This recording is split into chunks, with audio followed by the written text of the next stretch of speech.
Hello and welcome to Sleepy Science. Tonight, we're turning away from the noise of the outside world and drifting inward into the quiet theater of the brain, where reality is delayed, memories are rewritten, choices begin before you notice them, and the self you call you is gently assembled behind the curtain. We'll move through 30 calm and curious truths about the mind. How your brain never fully sleeps, how it fills in blind spots, predicts what it expects to see, mistakes imagined threats for real ones, and rewards the comfort of being right, even when truth is asking for something deeper. Along the way, we'll explore why your thoughts repeat, why stories stay with you better than facts, why rejection can hurt like an injury, why your inner voice may not be universal, and why so much of your life is guided by hidden shortcuts, routines, and automatic patterns you never consciously chose. By the time we reach the end, I hope your own mind feels less like a locked room and more like a living landscape. Strange, imperfect, protective, and quietly full of wonder. Before we begin, tell me in the comments where you're listening from tonight, and if these slow journeys help you rest, think, or see yourself differently. Tap like, subscribe, and keep exploring with Sleepy Science, where the mind can finally slow down enough to be understood. Your brain never fully sleeps, it just changes mode. It's a quietly unsettling thought that when you close your eyes at night and your body goes limp, your brain does not follow you into silence. It simply changes what it is busy with and how loudly it speaks to you. You grow up hearing phrases like switching off or shutting down, as if your mind is a light you can flick, but biologically, that's never what happens. Even in your deepest sleep, there is a constant hum of activity, a shifting pattern of electrical waves and chemical signals moving through your skull like a city that never really closes, only changes which districts are lit. When you start to drift off, your brain doesn't disappear into some void. Certain networks that help you stay alert to the outside world begin to soften. The chatter that links your senses to rapid, deliberate action begins to quiet, and other systems come forward. The ones that handle maintenance, sorting, emotional processing, and the basic keeping you alive tasks you almost never think about. As you lie there, your breathing steadies and your muscles relax, but your brainstem is still carefully pacing every inhale and exhale, balancing heart rate, monitoring blood pressure, adjusting temperature, like a quiet life support crew that never clocks out just because you are done for the day. Higher up, in your cortex, the rhythms of activity slow and synchronize in some stages of sleep, producing big rolling waves that scientists can see on EEG recordings. These waves are not signs of nothing happening, but of neurons working together in a different pattern, as if your brain is shifting from fast, reactive conversations to slower, coordinated meetings about what to keep, what to forget, and how to tidy the mess of the day. Sensory gates in structures like the thalamus begin to filter more strongly, letting less of the outside noise through. Not because you are suddenly deaf or blind, but because your brain has decided that inner work matters more than every creak in the hallway, at least until something sounds important enough to break through and wake you. That's why a sudden bang, a crying child, or your name spoken sharply can yank you back from a dream when the steady hum of a fan cannot. Your brain is still listening, just on a different setting, tuned to priorities it learned over years of staying alive. Meanwhile, in the background, a kind of housekeeping process is believed to increase in intensity. Fluid flows more freely between your brain cells, carrying away waste products that built up while you were awake, including substances linked to long-term brain health. You may not feel it, but your nights are when your brain runs a kind of cleaning cycle, flushing and resetting, not unlike how a computer performs maintenance tasks when no one is typing on the keyboard. At the same time, patterns of activity connected to things you experienced during the day can replay in a more compressed, abstract form, moments of learning, fragments of conversations, skills you practiced, strengthening some connections and weakening others, so that tomorrow you're a slightly updated version of yourself. Even your dreams are not random nonsense pasted onto a blank mind. They rise from ongoing activity in visual, emotional, and memory-related regions, stitched together without the usual supervision from the fully awake, logical parts of your brain. When you dream, you are watching your brain continue to model possibilities, test emotional reactions, revisit unfinished themes, but with the rules of waking reality temporarily loosened. If your brain truly turned off, you wouldn't dream at all. You wouldn't wake up if something was wrong, and you certainly wouldn't emerge in the morning with any sense of continuity. No I that remembers going to bed and rising again. Instead, the same organ that lets you focus on a screen, solve problems, or hold a conversation is also quietly running bodily systems, updating its internal files, and shifting between different modes of activity while you rest. The idea of modes matters here. During the day, networks that handle attention, planning, and quick responses dominate. At night, patterns that support recovery, integration, and internal processing take the lead. But the orchestra never stops playing entirely, it just changes the song. You go through cycles: light sleep, deeper sleep, dream-heavy phases. And in each one, the balance of brain regions firing changes, like different departments working in shifts in the same building. Even short naps don't fully shut things down. They briefly tilt the balance toward rest and reset, often enough to sharpen how you feel and think afterward. When you look at it this way, you are not something that exists only when the world feels bright and your eyes are open. Your sense of self rides on top of a constant flow of activity that never completely pauses from birth until death. Realizing that your brain never fully sleeps can be oddly comforting. While you surrender control each night, something in you keeps watch, keeps working, keeps organizing, so that the person who wakes up tomorrow is continuous with the one who lay down. It also invites a quiet kind of responsibility.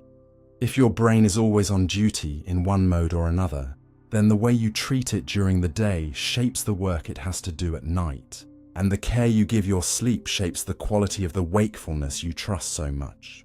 As you close your eyes, you are not vanishing and reappearing. You are allowing your brain to switch from public hours to after hours, from performing to repairing, from reacting to tending, and the more gently you respect that shift, the more steadily that unseen night crew can keep showing up for you every time you drift away. You live about 3 seconds behind reality. You probably feel as if you are riding right on the sharp edge of the moment, as if whatever you're seeing, hearing, and feeling is happening exactly when you notice it.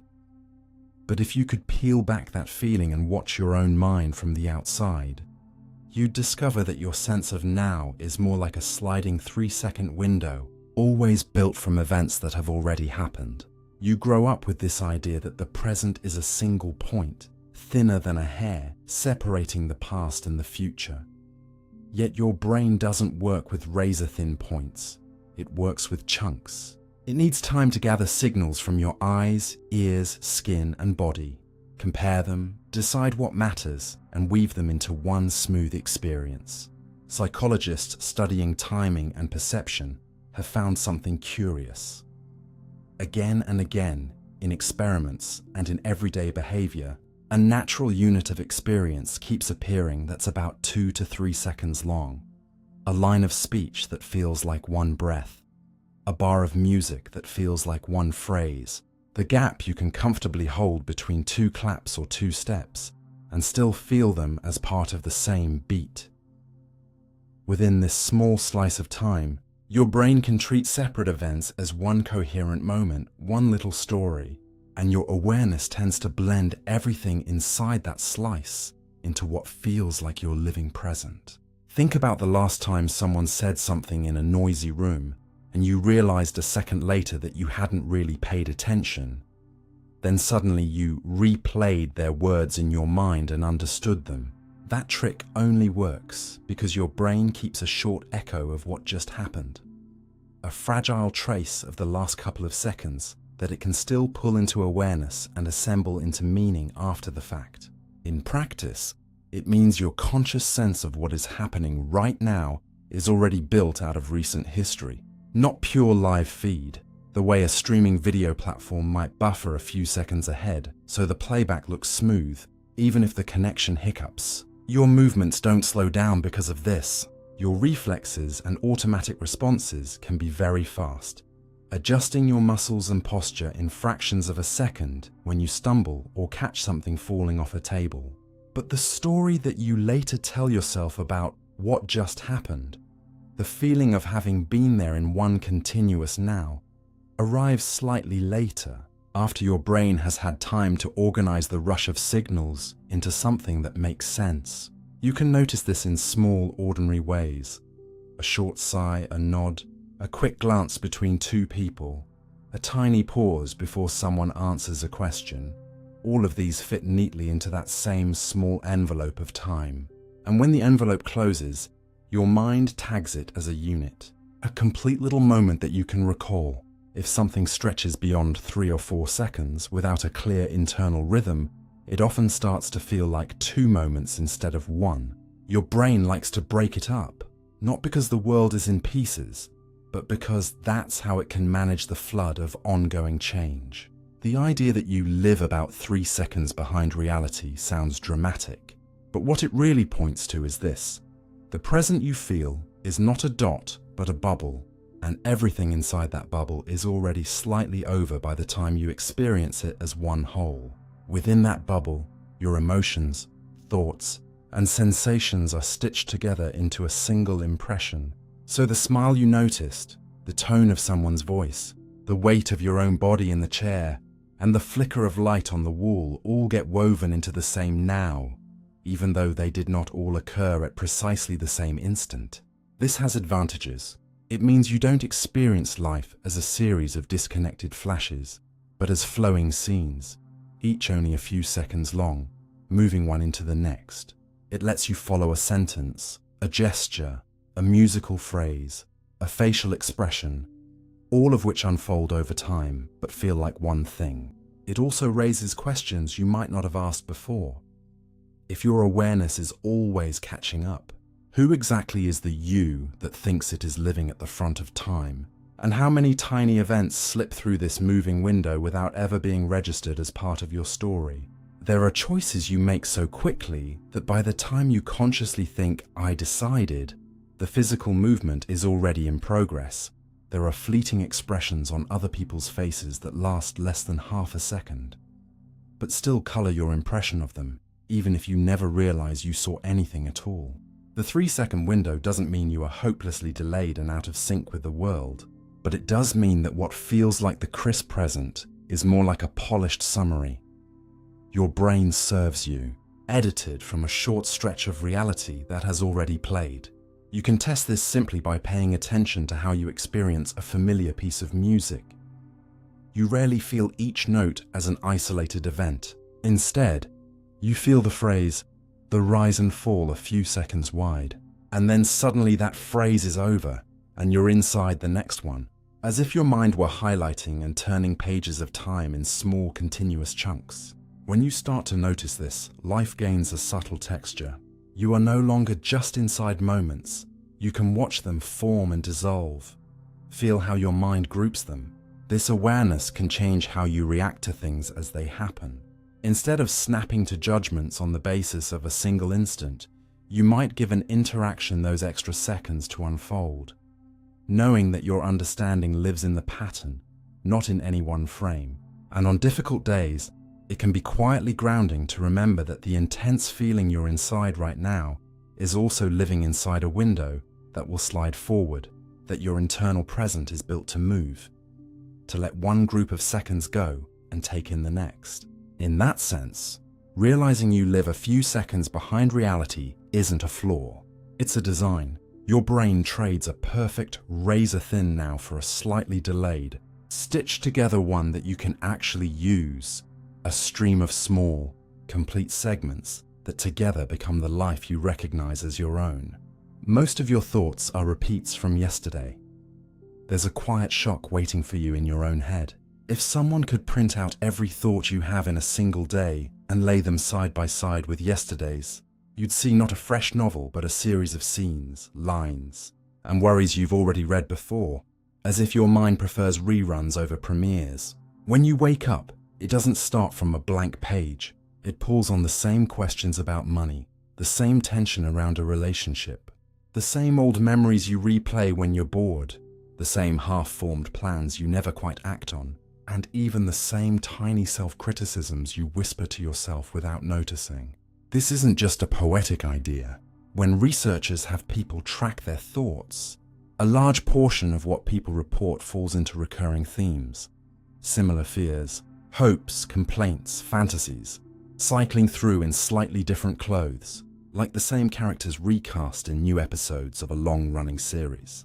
Your brain is built to reuse patterns because patterns are efficient. Once it has a familiar way of reacting to something, it can respond faster and with less effort than if it had to invent a brand new response every time you felt lonely, excited, or uncertain. Over years, this repetition carves grooves into your mental life. Certain ways of thinking become default routes, like paths in a field that get deeper every time you walk them, until taking a different direction feels strangely uncomfortable, even if the old path doesn't lead anywhere helpful.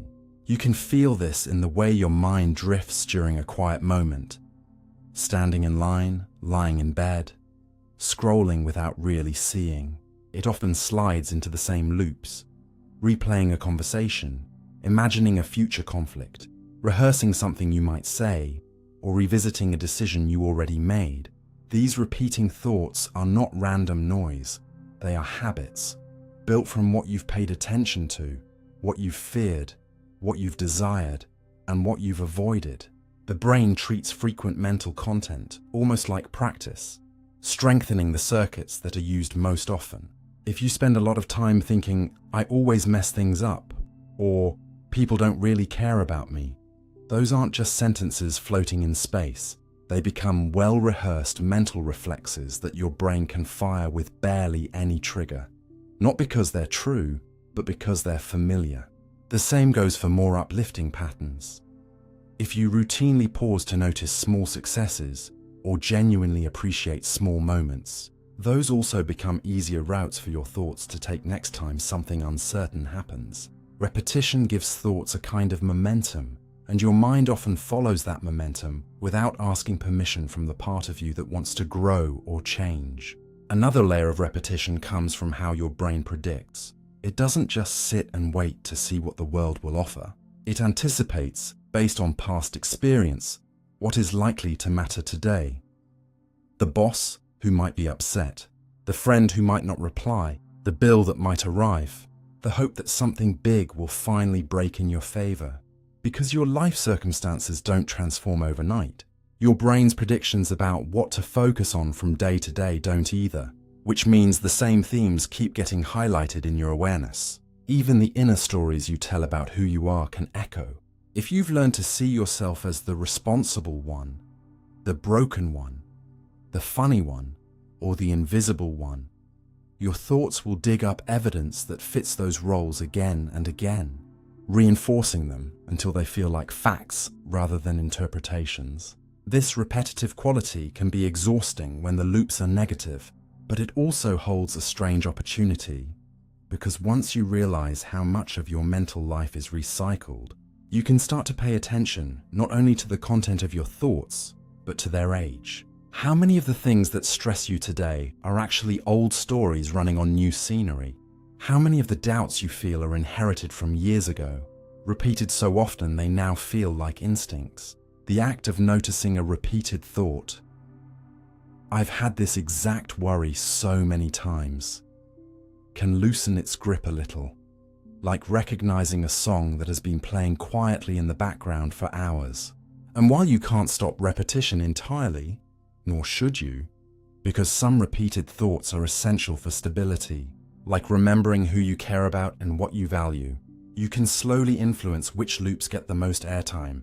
Each time you gently redirect your attention, question a familiar assumption, or deliberately introduce a new way of looking at a situation, you are offering your brain an alternate path to practice.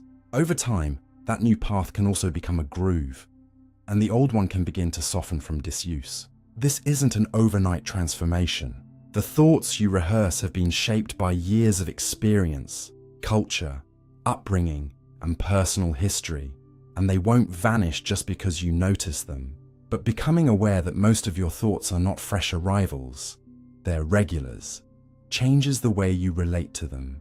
Instead of accepting every mental voice as a live report on reality, you can treat many of them as automatic reruns, subject to review. In a gentle way, this realization can be freeing. You don't have to believe everything just because you've believed it many times before. You can ask, is this thought useful? Rather than, is this thought familiar? And in that small shift, your relationship to your own mind begins to evolve. You may still wake up tomorrow with many of the same themes knocking on your mental door, but you'll know they are guests you've hosted often, not absolute truths engraved in stone. And that awareness is the first quiet crack in the cycle, proof that even inside a head full of repeated thoughts, something in you is capable of watching, questioning, and slowly choosing a different way to think. Your brain uses more energy than any other organ. If your body sent you an itemized energy bill at the end of each day, the surprising top charge wouldn't come from your legs, your heart, or your stomach, but from that soft, folded organ in your skull that weighs about as much as a small piece of fruit, yet quietly demands a huge share of what you eat and breathe.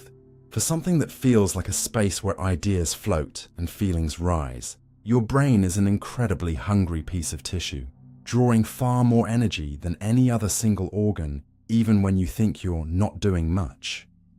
And that fact alone starts to change how you see tiredness, focus, and the cost of simply being conscious. Although it makes up only a tiny fraction of your body weight, your brain typically uses around a fifth of your resting energy, more than your powerful leg muscles when you're just sitting, more than your heart, more than your digestive system after a normal meal, because every second, billions of nerve cells are busy maintaining delicate electrical and chemical balances, so that the next thought, the next perception, the next tiny adjustment in your posture can happen without a crash.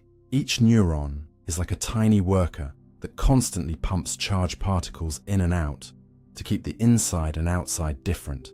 And every time a signal travels down a cell, that difference is briefly spent and then restored again with more energy, over and over, thousands of times a second across vast networks.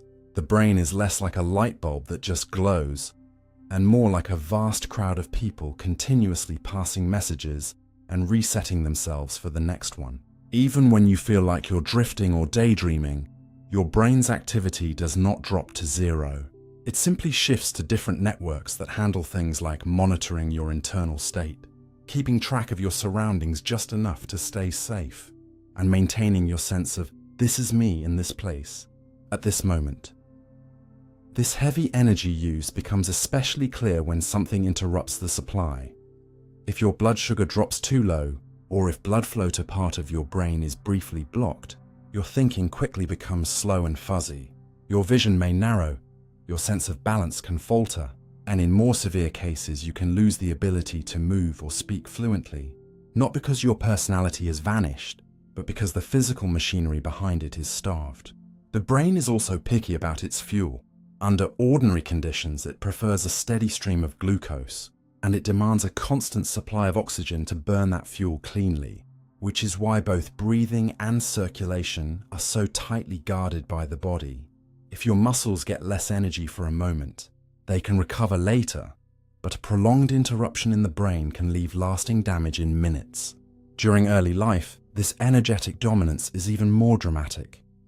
In infants and young children, the brain can consume more than half of the body's total energy at rest, because it is busy building and refining the connections that will support language, movement, memory, and social understanding, wiring up networks that will make later learning faster and smoother.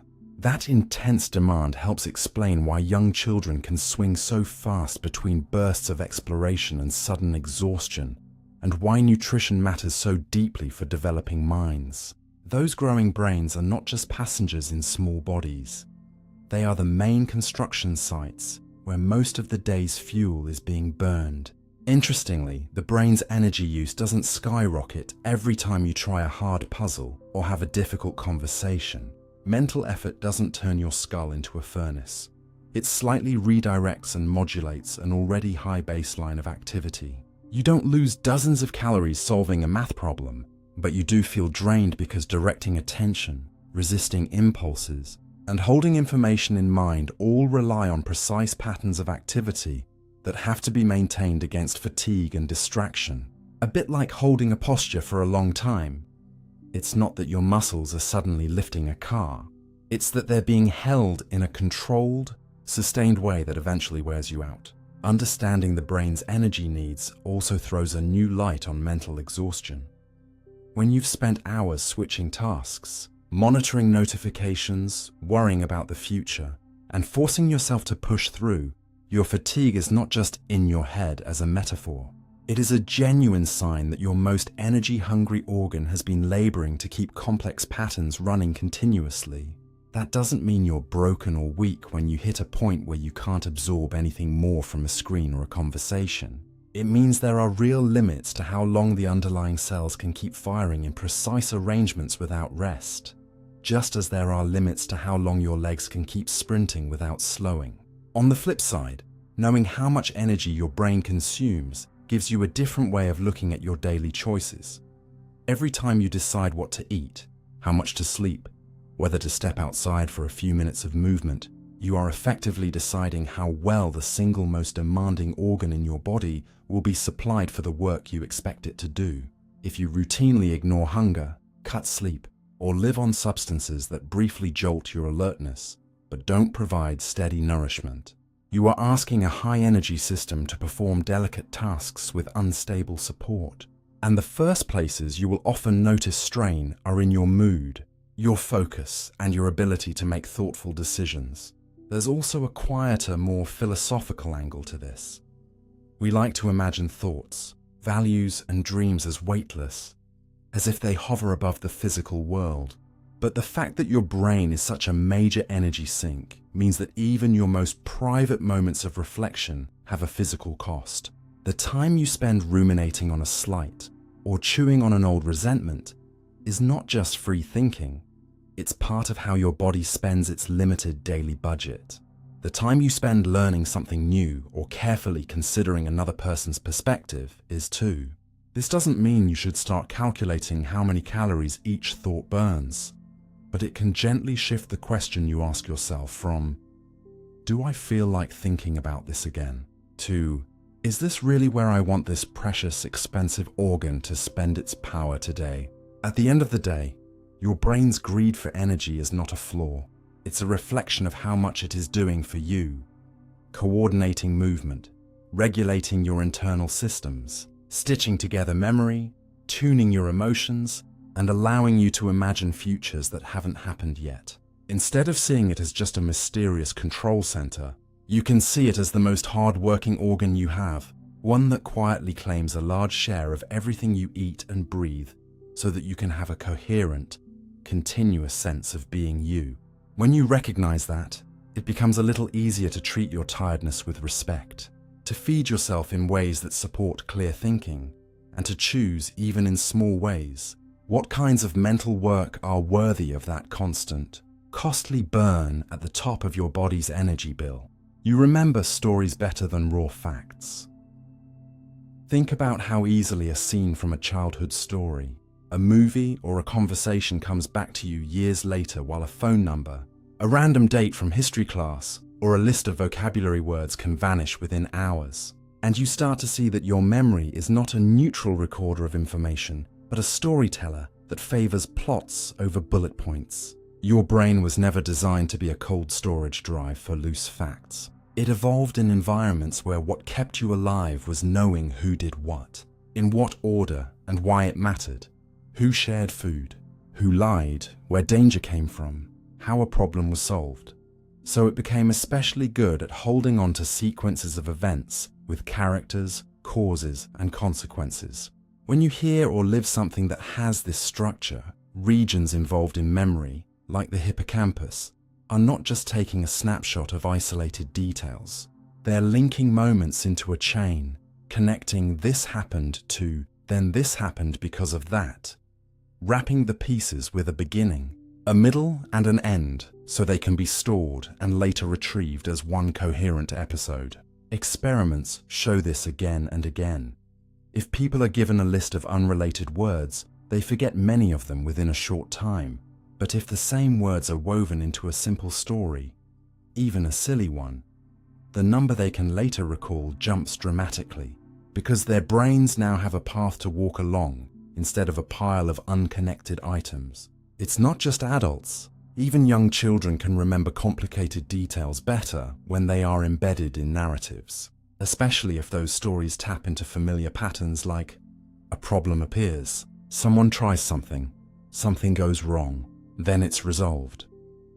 Your mind has learned these patterns so deeply that it uses them as templates or frameworks, helping you slot new information into a shape it recognizes, which in turn makes that information more stable. Stories also recruit more of you than raw facts do.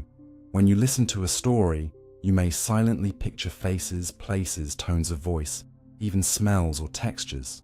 Your brain simulates aspects of what's being described, and that mental simulation becomes part of the memory trace. Instead of a single dry line, this is true. You end up with multiple hooks, an image, an emotion, a sense of how the events unfolded. Later, any one of those hooks can pull the whole memory back up, which is why a single sentence or a familiar opening can suddenly make an entire story rush back into awareness. Emotion deepens this effect even more. When a story makes you feel anxious, hopeful, amused, or moved, emotional centers in the brain, including the amygdala, interact with memory systems to strengthen the imprint of that experience, prioritizing it over more neutral material. A raw fact, like this percentage of people do X, usually doesn't stir much inside you. But if it's embedded in a narrative about a specific person facing a clear situation, it can suddenly feel meaningful and memorable, even if the numerical detail is the same. That's why you may remember one vivid case described in detail more readily than a large study summarized in abstract numbers. And it's also why stories are powerful tools in advertising, politics, and culture. They don't just inform you, they lodge themselves in your memory by aligning with how your brain naturally works. There is a trade-off hidden in this design though. Because your memory leans towards stories and meaning, it often stores the gist rather than every exact detail. And when you recall something, your brain is partly reconstructing it using the narrative pattern it has learned. If a story fits with what you already believe, your mind may fill in missing pieces in a way that feels right, even if those details were never actually said or shown, which can lead to confident memories that don't perfectly match what really happened. This doesn't mean your memory is useless. It means it is active, interpreting and organizing information rather than passively recording it. Knowing this gives you both a caution and a tool. The caution is that you can be swept along by compelling stories that are not entirely accurate, remembering them more clearly than less dramatic, but more complete explanations. The tool is that if you want to remember something important, an idea from a book, a concept from a lesson, a set of steps for a new skill, you can intentionally turn it into a small narrative rather than trying to hold it as a bare list. You might imagine a specific situation where you would use the information.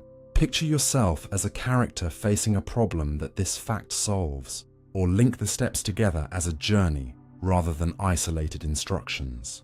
Students who do this often find that understanding and recall both improve, not because they suddenly became smarter overnight, but because they've aligned their studying with the way their brain prefers to encode experience.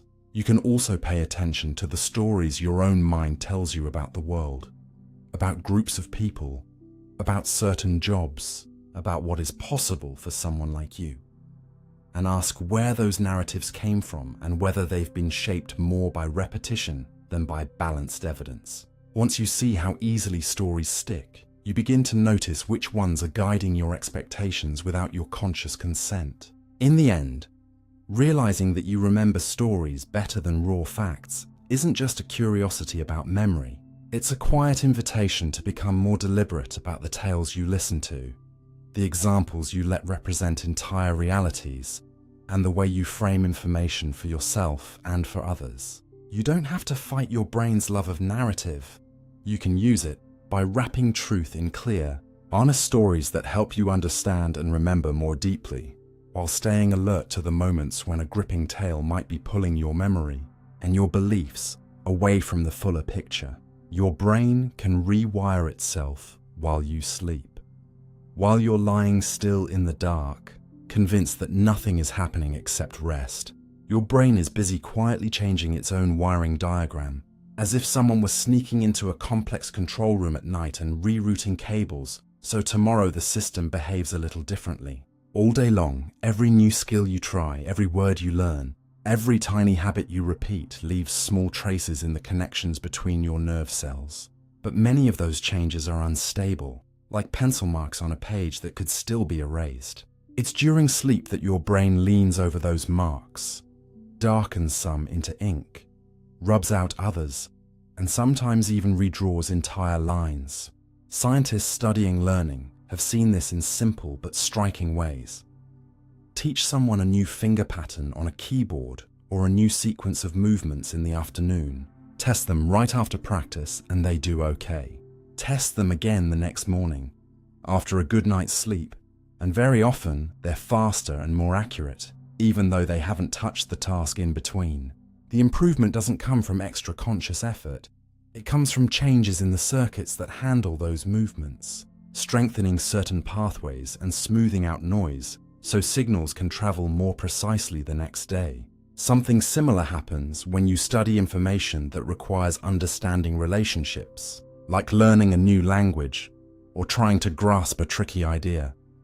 You may feel clumsy and confused while you're awake, then find that after sleeping on it, the pieces fit together just a little more easily, as if your brain has been rearranging shelves in the background so related ideas sit closer together.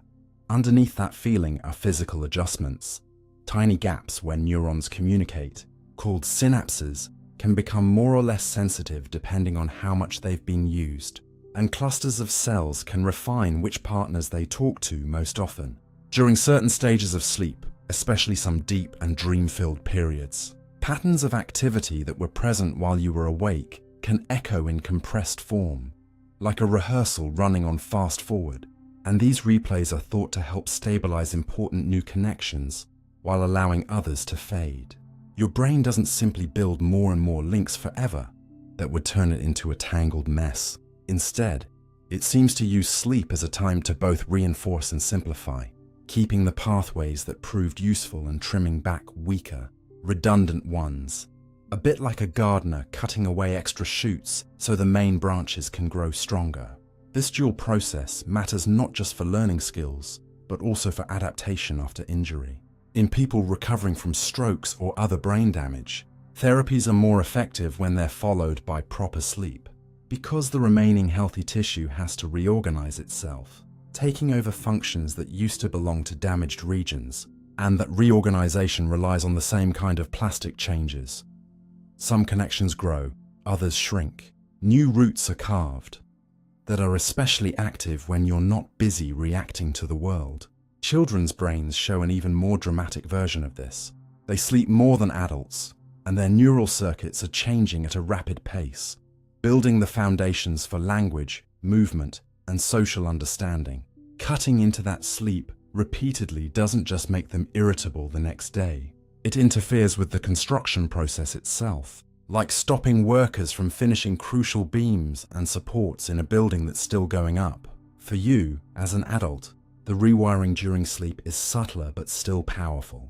Think about how a fear can soften over time when you no longer face real danger, but continue to sleep in safety. During those nights, emotional memories are processed in ways that can reduce their sharpness, helping your reactions gradually shift from full alarm to a quieter caution. At the same time, experiences that truly matter to you, skills you practice with intention, concepts you care about, conversations that move you, are more likely to be preserved and integrated, woven into your sense of who you are and what you can do. None of this is magic. It's a consequence of a living brain that stays changeable, using rest not as a pause, but as a chance to reorganize without constant interruption from new input. Realizing this changes how you might see your evenings. For one thing, it suggests that cramming until the last possible moment, then collapsing into shallow, broken sleep, is like rushing to throw materials into a workshop and then never giving the craftspeople time to arrange them properly. It also suggests that what you choose to feed your mind before bed, what you read, watch, think about, or practice, might matter more than you realized, because those are the traces your brain will have available to strengthen or prune in the hours that follow.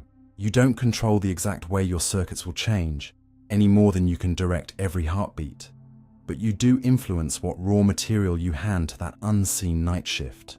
The deeper truth hiding in this ability to rewire is that you are not stuck with the brain you woke up with this morning. Every night offers a small opportunity for adjustment, for your experiences to be reshaped into new patterns of response. There is comfort in that. Even when you feel blocked, clumsy, or overwhelmed, part of you is still capable of quiet renovation once you let go of the day. Sleep stops being just an escape and becomes a partner in growth, a regular chance for your nervous system to decide what to keep, what to let go of, and how to prepare you for the next set of challenges. When you finally drift off, you're not only resting from the world, your brain is also preparing a slightly updated version of you to meet it again. You can't trust your first memory of anything. If you close your eyes and reach back for the first time, you remember something important. A first day at school, a first kiss, the first time you were really afraid. You probably feel as if you were touching a clean, original recording. But what you're holding is closer to a polished story your mind has rebuilt so often that you've forgotten where the scaffolding ends and the actual beams begin. From the very beginning, your brain is selective about what it keeps. It throws away most of the noise and hangs on to a few striking details. A rough sense of what happened first and what happened next, and the emotional tone that wrapped around it. That initial trace is not a full scene with every color and face and word.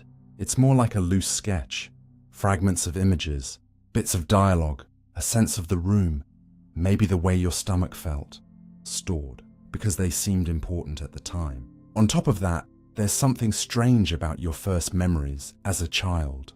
Many adults confidently report moments from when they were 2 years old or even younger.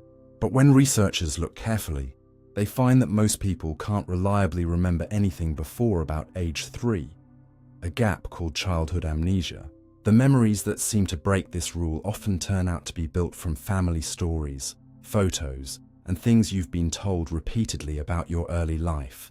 Over years of hearing when you were little, you did this, or seeing the same picture on the wall. Your brain stitches those pieces together into an inner scene that feels like your own experience, even if you never encoded it that way at the time. This isn't your mind trying to trick you on purpose. It's your brain doing what it always does, filling gaps with its best guess based on what usually happens, what fits your sense of self, and what you've heard from others. The same kind of reconstruction happens with later, more dramatic events. After something shocking or emotional, a disaster, a sudden loss, a huge celebration, you might feel as if your memory has taken a perfect snapshot, a so-called flashbulb memory that you're sure will never fade. Yet when people are asked to write down exactly what they were doing when they heard big news and then are asked again months or years later, their stories often shift, the location changes, who was with them changes, the time of day changes, and still they feel just as certain about the new version as they once felt about the old one. Your confidence goes up. Your accuracy doesn't have to follow. Part of the reason is that you rarely leave your memories alone. You tell them, you think about them, you hear other people's versions. Each time you do, your brain has a chance to smooth over edges, add details that make the narrative flow better, or quietly remove parts that no longer feel right with who you are now. That means the first memory you can access today is not the untouched first encoding from when the event happened.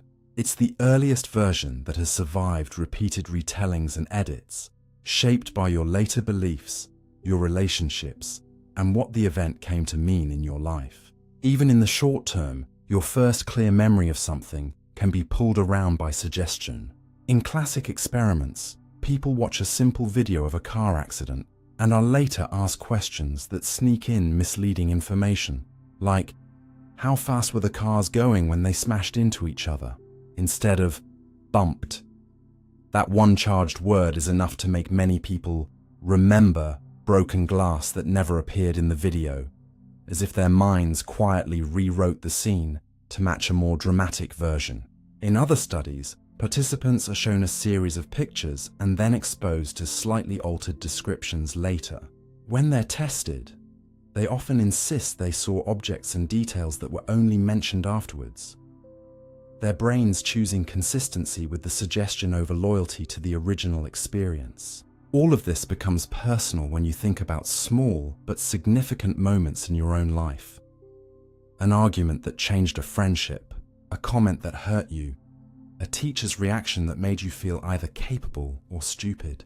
Your first memory of these events is usually not a verbatim recording of what everyone said and did. It is a construction that highlights certain elements and pushes others into the background, often in a way that supports the role you felt you were playing: victim, hero, outsider, responsible one. Without realizing it, you may remember yourself as slightly kinder or more reasonable. The other person is sharper or colder. The situation is more one-sided than it really was, because those choices make your internal story easier to live with. Knowing this doesn't mean you have to doubt every recollection until you're paralyzed, but it does invite you to hold your first memory of anything with a little humility. When a conflict from the past still stings, you can ask yourself, what might I not be seeing here? What details might my mind have trimmed away? When you're tempted to judge someone else harshly based on what you remember from years ago, you can acknowledge that they are probably carrying a different version of the same moment, just as vivid and just as incomplete as yours.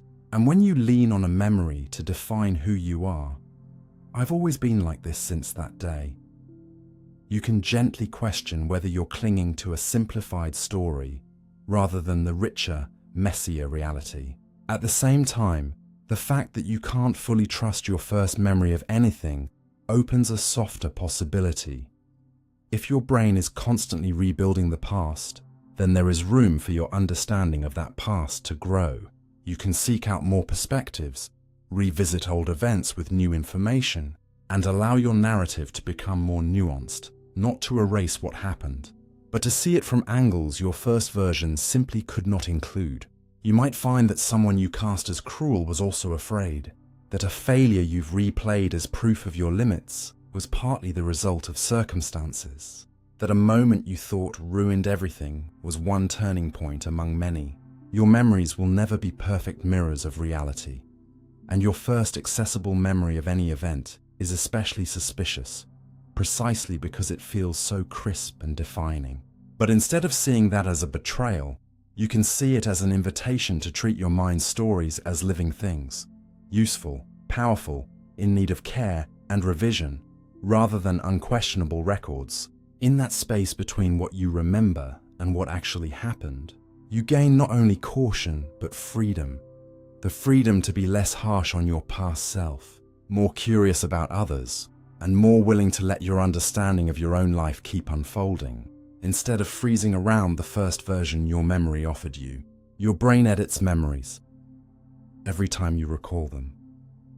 Every time you bring an old moment back into your mind, you probably feel as if you're pressing play on a recording, but what your brain is actually doing is closer to opening a document, making small changes, and hitting save again. So the past you remember today is not quite the same past you remembered a year ago.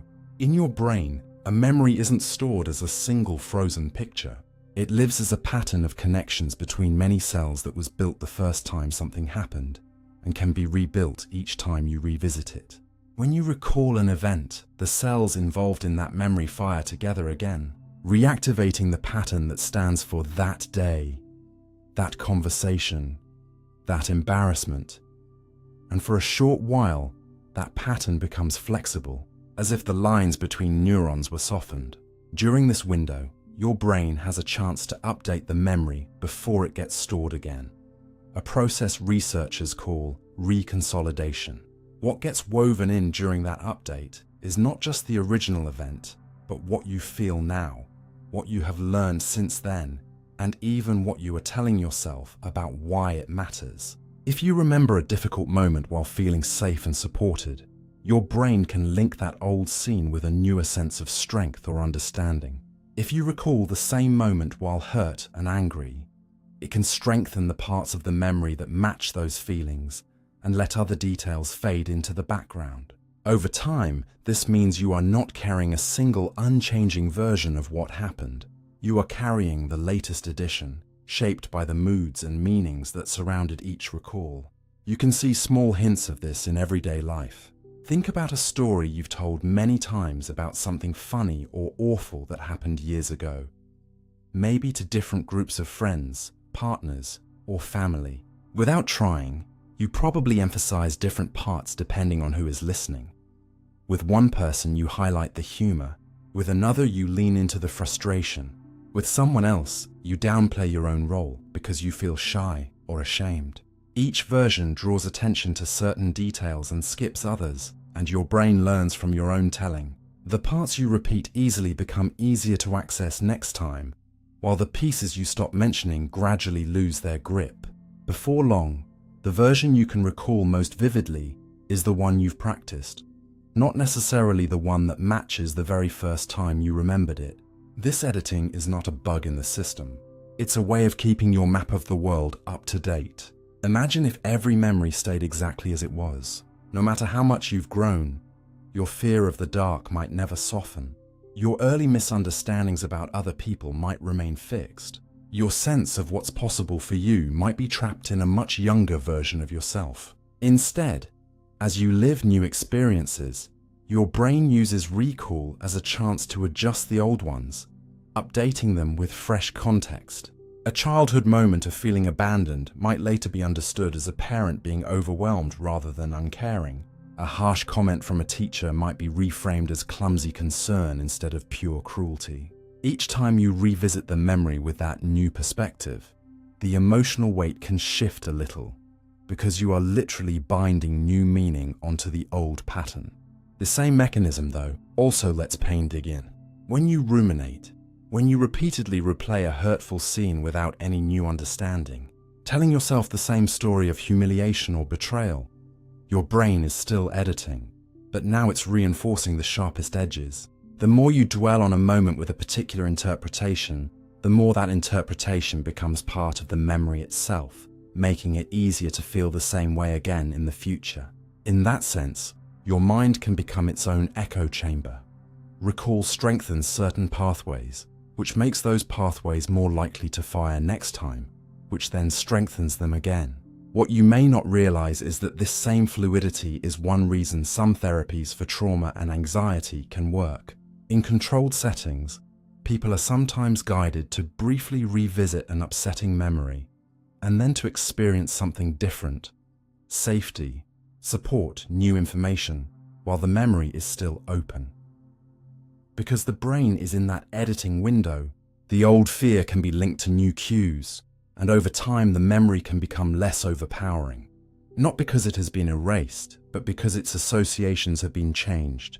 On a simpler level, you do a version of this anytime you sit down to journal about a hard day, talk honestly with someone you trust, or look back on a mistake with a mix of regret and compassion instead of pure self-attack. You are not just processing the memory in an abstract sense. You are giving your nervous system a new pattern to save. Recognizing that your brain edits memories each time you recall them can be unsettling. If everything is always changing, what can you rely on? But it can also be quietly empowering. It means you are not forever trapped inside the first emotional version of your past. There is room, over many revisits, for your understanding to soften, deepen, and become more balanced. It also means you have reason to be gentle with how you handle certain scenes in your mind. When you find yourself going over the same moment again and again, you might ask, what story am I strengthening each time I do this? Is there anything new I can bring into this memory? Another angle, another person's viewpoint, another truth about who I am now. You cannot stop your brain from updating the past when you think about it.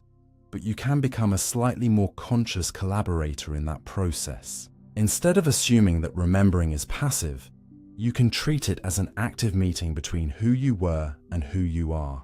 That doesn't turn your history into fiction.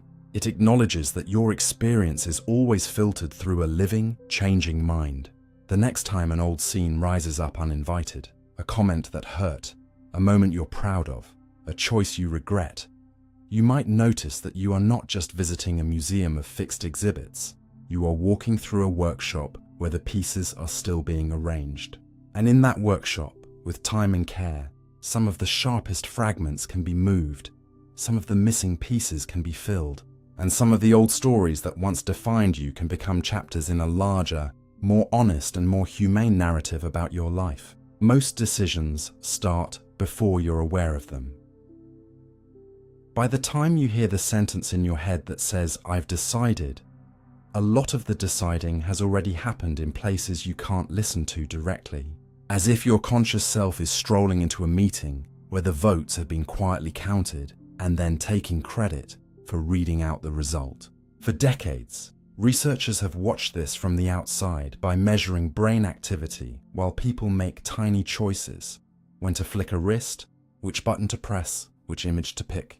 And again they find the same strange pattern. Signals in motor and decision-related areas begin to rise before the person reports any awareness of choosing, sometimes hundreds of milliseconds, sometimes even a few seconds earlier, like a faint tide swelling long before you notice the wave break.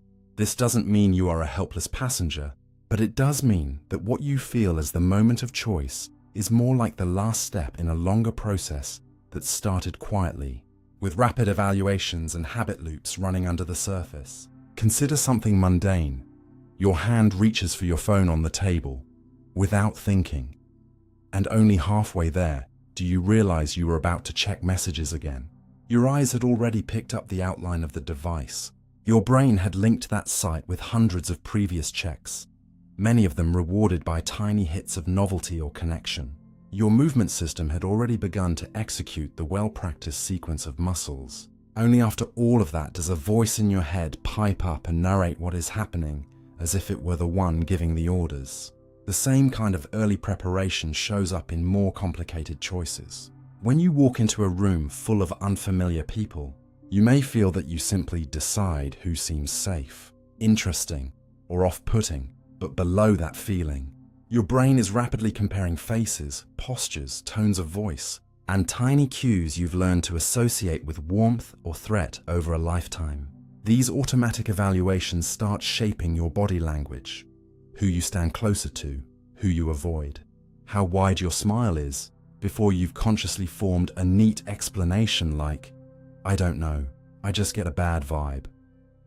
In experiments, people often show small changes in skin conductance, heart rate, or eye movements that predict which option they will eventually pick, even though when asked they insist they are still thinking.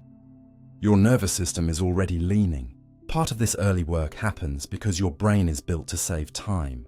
Waiting for slow, deliberate thought to weigh every pro and con would bring daily life to a halt. So over and over it uses shortcuts. It recalls similar situations. It consults emotional memories. It checks what usually worked, and it nudges you toward those familiar paths. Habits are one clear example. If you have taken the same route home for months, you can find yourself turning at a corner you meant to pass, because the sequence of actions for going home has been packaged into a single routine that kicks in with only a small trigger. In that moment, your decision to turn is not a fresh, fully conscious calculation. It is a pre-built program launching before the part of you that wanted to go somewhere else had time to intervene. This can sound uncomfortable, even threatening, if you like to think of yourself as the clear author of every action. But the picture is more nuanced. While many decisions begin with these automatic processes, your conscious awareness can still step in as a kind of editor or gatekeeper. In some studies, participants are told to move a finger whenever they feel like it, but also told they can veto the movement at the last instant. Brain signals show the usual rise of preparation, yet people can still stop themselves in time if they choose. like a driver slamming the brakes after starting to roll forward. In everyday life, this veto power shows up when you feel an urge to say something cutting and catch yourself, or when you start to open a tab you know will waste your time and then close it again. The impulse may start without your permission, but you are not powerless in how you respond once you notice it. Knowing that most decisions start before awareness doesn't have to make you fatalistic. It can make you more curious about what trains you set in motion long before they reach the station of consciousness. If a particular kind of choice keeps appearing in your life, snapping at people when you're tired, reaching for certain foods when stressed, freezing up when you face a challenge, it's useful to ask what patterns your brain may have learned to treat as default. Those patterns were shaped by countless past experiences, many of them outside your control, but they are not unchangeable. You can't see the early buildup of activity directly, but you can reshape what your brain treats as the obvious option by changing the situations you repeatedly put yourself in and the small actions you practice. Each time you pause and choose a different response, you are giving your nervous system new material to pull from the next time it starts to prepare. There is also a softer ethical implication. When you realize how much of your own behavior begins in processes you did not consciously start, it becomes easier to see that this is true for other people as well. The driver who cuts you off, the friend who withdraws instead of answering directly, the stranger who reacts defensively, may all be acting from reflexes and learned shortcuts that fired before their reflective mind caught up. That doesn't erase responsibility. Your later choices about how to repair, apologize, or change still matter, but it can shift your default response from pure judgment toward a mix of accountability and understanding. In the end, the fact that most decisions start before you are aware of them reveals a strange partnership inside you. A fast, automatic system that launches options based on history and prediction, and a slower, reflective system that can observe, endorse, or redirect those options when it wakes up in time. The more honestly you acknowledge that partnership, the less you have to pretend you are a perfectly rational commander, and the more you can act like a wise collaborator, designing your habits, your environment, and your relationships in ways that help your unseen first impulses line up with the kind of person you want to be when you finally hear yourself say, "I've decided." Your brain creates a fake now from delayed signals. Hidden inside every moment you experience, there is a tiny delay your mind carefully hides from you, like a quiet editor waiting for late pieces of a scene to arrive, before releasing the final cut and letting you call it now. You grow up assuming that seeing lightning, hearing a voice, feeling your own footstep all happen in real time, as if reality pours straight into your awareness with no gap. But the signals that carry your world to you move at different speeds and take different routes. Light must be turned into electrical activity in the back of your eye. Sound has to be translated by delicate structures in your ear. Touch travels up long nerves from skin to spine to brain, and then everything still has to be interpreted and combined. A tap on your toe takes longer to reach your head than a tap on your nose. A sound at your left side arrives at your left ear a fraction of a moment earlier than your right. The visual scene on your retina needs more processing than a simple touch, but you don't feel your body as a set of delayed fragments. You feel an orderly world arriving together. To pull off that trick, your brain cannot simply display every signal the instant it arrives. If it did, you would experience your own body as out of sync with itself, and the world as jittery and broken. Instead, it seems to do something clever, but slightly unsettling. It waits a short while, gathering incoming signals from different senses, then builds a single best-guess picture of what probably just happened, smoothing over the mismatched arrival times and handing you the finished scene as if it were a live broadcast. This process happens in less than the blink of an eye, but in that slim slice of time, your nervous system is not just playing back the world, it is adjusting it. Experiments reveal this in ways that are hard to shrug off once you know them. In one kind of illusion, a moving object and a brief flash appear almost together. When you're asked what you saw, you swear the moving thing was already farther along its path than the flash, even though, physically, they were aligned. The brain appears to be using information that comes a fraction of a second after the flash to decide where it must have been at the moment you think you saw it, quietly revising your experience backwards so the motion feels smooth instead of jumpy. In other setups, people are tapped a few times on one part of the arm and then on another, and later they insist they felt taps in places that were never touched at all, as if their brain decided that the pattern ought to be evenly spaced and filled in the gaps to keep the rhythm tidy.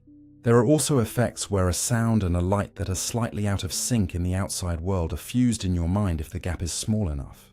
Your brain nudges the timing of one to line up with the other because it expects them to belong together, the same way it will happily let a voice come from a puppet's mouth if the mouth moves in time with the audio.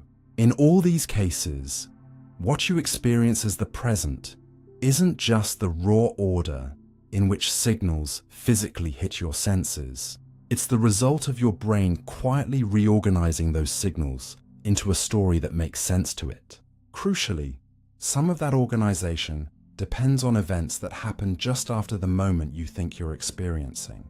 Your nervous system doesn't simply stamp a time on each input and file it away. It looks at what happens just before and just after and then decides how to label the whole segment. That means a later event can slightly change your perception of an earlier one, all within such a brief period that you never notice the adjustment. You feel as if you saw the flash at the time and the movement at the time, but your internal timeline has already been edited to keep everything neat. This is why you can watch someone clap and hear the sound as if it coincides with the impact, even though the sound waves and the light didn't reach you at exactly the same instant, and why a delay in a video call has to be more than a small fraction of a second before your mind starts complaining that the lips and the voice are wrong. Your brain cares less about exact physical timing and more about preserving a stable sense of events that hang together. Once you understand that, the phrase "fake now" becomes less insulting and more accurate. The present you feel is a carefully constructed version of the recent past, tweaked to be coherent. This doesn't mean you are hopelessly cut off from reality. The edits are tiny and usually very close to the truth. Close enough that you can catch a ball, walk through a doorway, and respond to another person's expression without stumbling. But it does mean that your confidence in having experienced things exactly as they happened should be softer than it feels from the inside. On fast timescales, your own brain is willing to bend the timing of sights, sounds, and touches to fit its expectations and to use information that arrived a little later to rewrite how the earlier moment felt. That realization can be disorienting for a second and then strangely liberating. If even your sense of right now is an interpretation, then it makes sense that people can disagree about what they saw in a tense situation, that you can misjudge the order of tiny events, that your memory of a sharp instant, who spoke first, who flinched, might already have been subtly edited before you had the chance to think about it. Instead of treating your perception as a judge's transcript, you can see it as a very fast draft, cleaned up just enough to be useful. And knowing that your brain creates this synthetic now can change how you relate to your own reactions.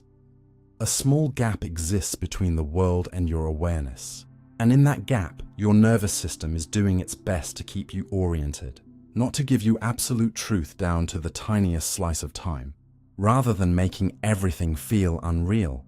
This can invite a calmer way of moving through your days. You can trust your senses enough to live, but doubt them enough to stay curious, to listen to others' accounts, and to remember that even in the thinnest edge of the moment, you are living inside a story your brain is quietly, continuously telling you. Your sense of self is a story. Your brain tells. If you pause for a moment and try to point, not at your body, not at your thoughts, but at the thing you call me, you quickly run into something strange.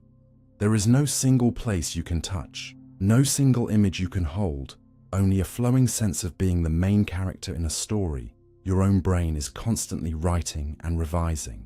From inside, that story feels solid. You feel like the same person who went to school years ago, Who made that mistake you still cringe about? Who laughed with a friend last week? But in your head, there is no little glowing core marked self. Instead, there are many different systems tracking your body, your memories, your values, your relationships, and your goals. And the brain stitches their output together into a single voice that says, I. You can see hints of this stitching when people's brains are altered in sudden ways. After certain kinds of injury or illness, someone may wake up with a calmer or more impulsive temperament, new likes and dislikes, or a different sense of what matters. Sometimes they no longer recognize parts of their own body as belonging to them, or they insist they are fine when they cannot move half their body. Their experience of self has shifted because the machinery that feeds into that sense has changed. Yet they still feel like a person with a continuous identity. They don't experience themselves as two separate beings. They simply have a different story now about who they are. Some of the clearest evidence that the you in your head is a storyteller comes from rare cases where the two halves of the brain are surgically disconnected to treat severe epilepsy. In those people, one side of the brain can be shown information the other side doesn't see, and their behavior can be influenced by that hidden information in ways their conscious speech cannot explain. When asked why they did something, the speaking part of their brain confidently invents a reason that fits the visible facts, unaware that another part had its own private input. That improvising, explanation-making voice, the one that would rather offer a neat story than say, I don't know, is very similar to the voice you hear as your own inner narrator every day. It weaves together your actions, feelings, and memories into a version of events in which you are consistent and reasonable, even when the underlying processes are messy, conflicted, or partly unconscious. You can also notice how flexible your sense of where you are is by looking at body illusions. In simple experiments, someone can have a rubber hand placed on a table in front of them while their real hand is hidden. If both are stroked in the same way, many people start to feel as if the fake hand is theirs, flinching when it's threatened. In more advanced virtual setups, cameras and headsets can trick your brain into feeling as if you have swapped bodies with another person, or are floating just behind yourself. For a brief time, your I relocates, not in any mystical way, but because the brain's systems for locating the self use current signals from the senses and can be persuaded to redraw the boundary of what counts as me. The story of self is not just about your body, though. It's also about your past and your place in the social world. You carry a rough outline of your life, where you grew up, what kind of student you were, what roles you usually play in groups, and this outline influences how you interpret new events. If you think of yourself as the shy one, you might remember social situations that fit that label more easily. If you see yourself as tough and independent, you might downplay memories where you needed help. Culture and family feed into this too. Some environments encourage you to see yourself as an independent hero, others as a member of a tightly woven network. Over years, your brain turns repeated messages, you're responsible, you're difficult, you're talented, you're a disappointment, into parts of your inner description of who you are. And once they're inside the story, they start shaping which possibilities you even notice. The version of you that shows up at work, the version that appears with old friends, the version that surfaces when you're alone at night, each feels slightly different. Yet your mind binds them under one name and one history, smoothing over the contradictions so you don't feel like multiple people sharing a body. None of this means the self is fake or meaningless. It means the self is an ongoing construction, not a fixed object. The brain takes the raw materials of sensation, memory, emotion, and expectation and arranges them into a narrative that says, this is what kind of person I am. This is what has happened to me. This is what I am likely to do. That narrative helps you make decisions, take responsibility and plan for the future, but it also has blind spots. It often leaves out the times you acted differently than your labels. It skips chapters that are painful to look at, and it sometimes tells you that you could never do something you haven't actually tried. When you realize your sense of self is a story your brain tells, you are not forced to throw the story away. Instead, you gain permission to question it. You can notice the phrases that pop up automatically. I'm just bad at this. I always ruin things. I'm the one who has to hold everything together. And ask where they came from, whose voice they echo, and whether they still fit who you are now. You can pay attention to the moments when you surprised yourself by being kinder, braver, more curious, or more patient than your usual script would predict. And instead of dismissing those moments as flukes, you can let them take up space in your story too. This doesn't magically erase trauma or history. It does, however, keep you from treating every old sentence in your self-description as unbreakable law. Seeing yourself as a story also changes how you look at other people. The person who seems cold, loud, or unreliable is also living inside a narrative built from experiences you haven't seen and pressures you don't feel. Their behavior rises from the version of themselves their brain has been rehearsing for years.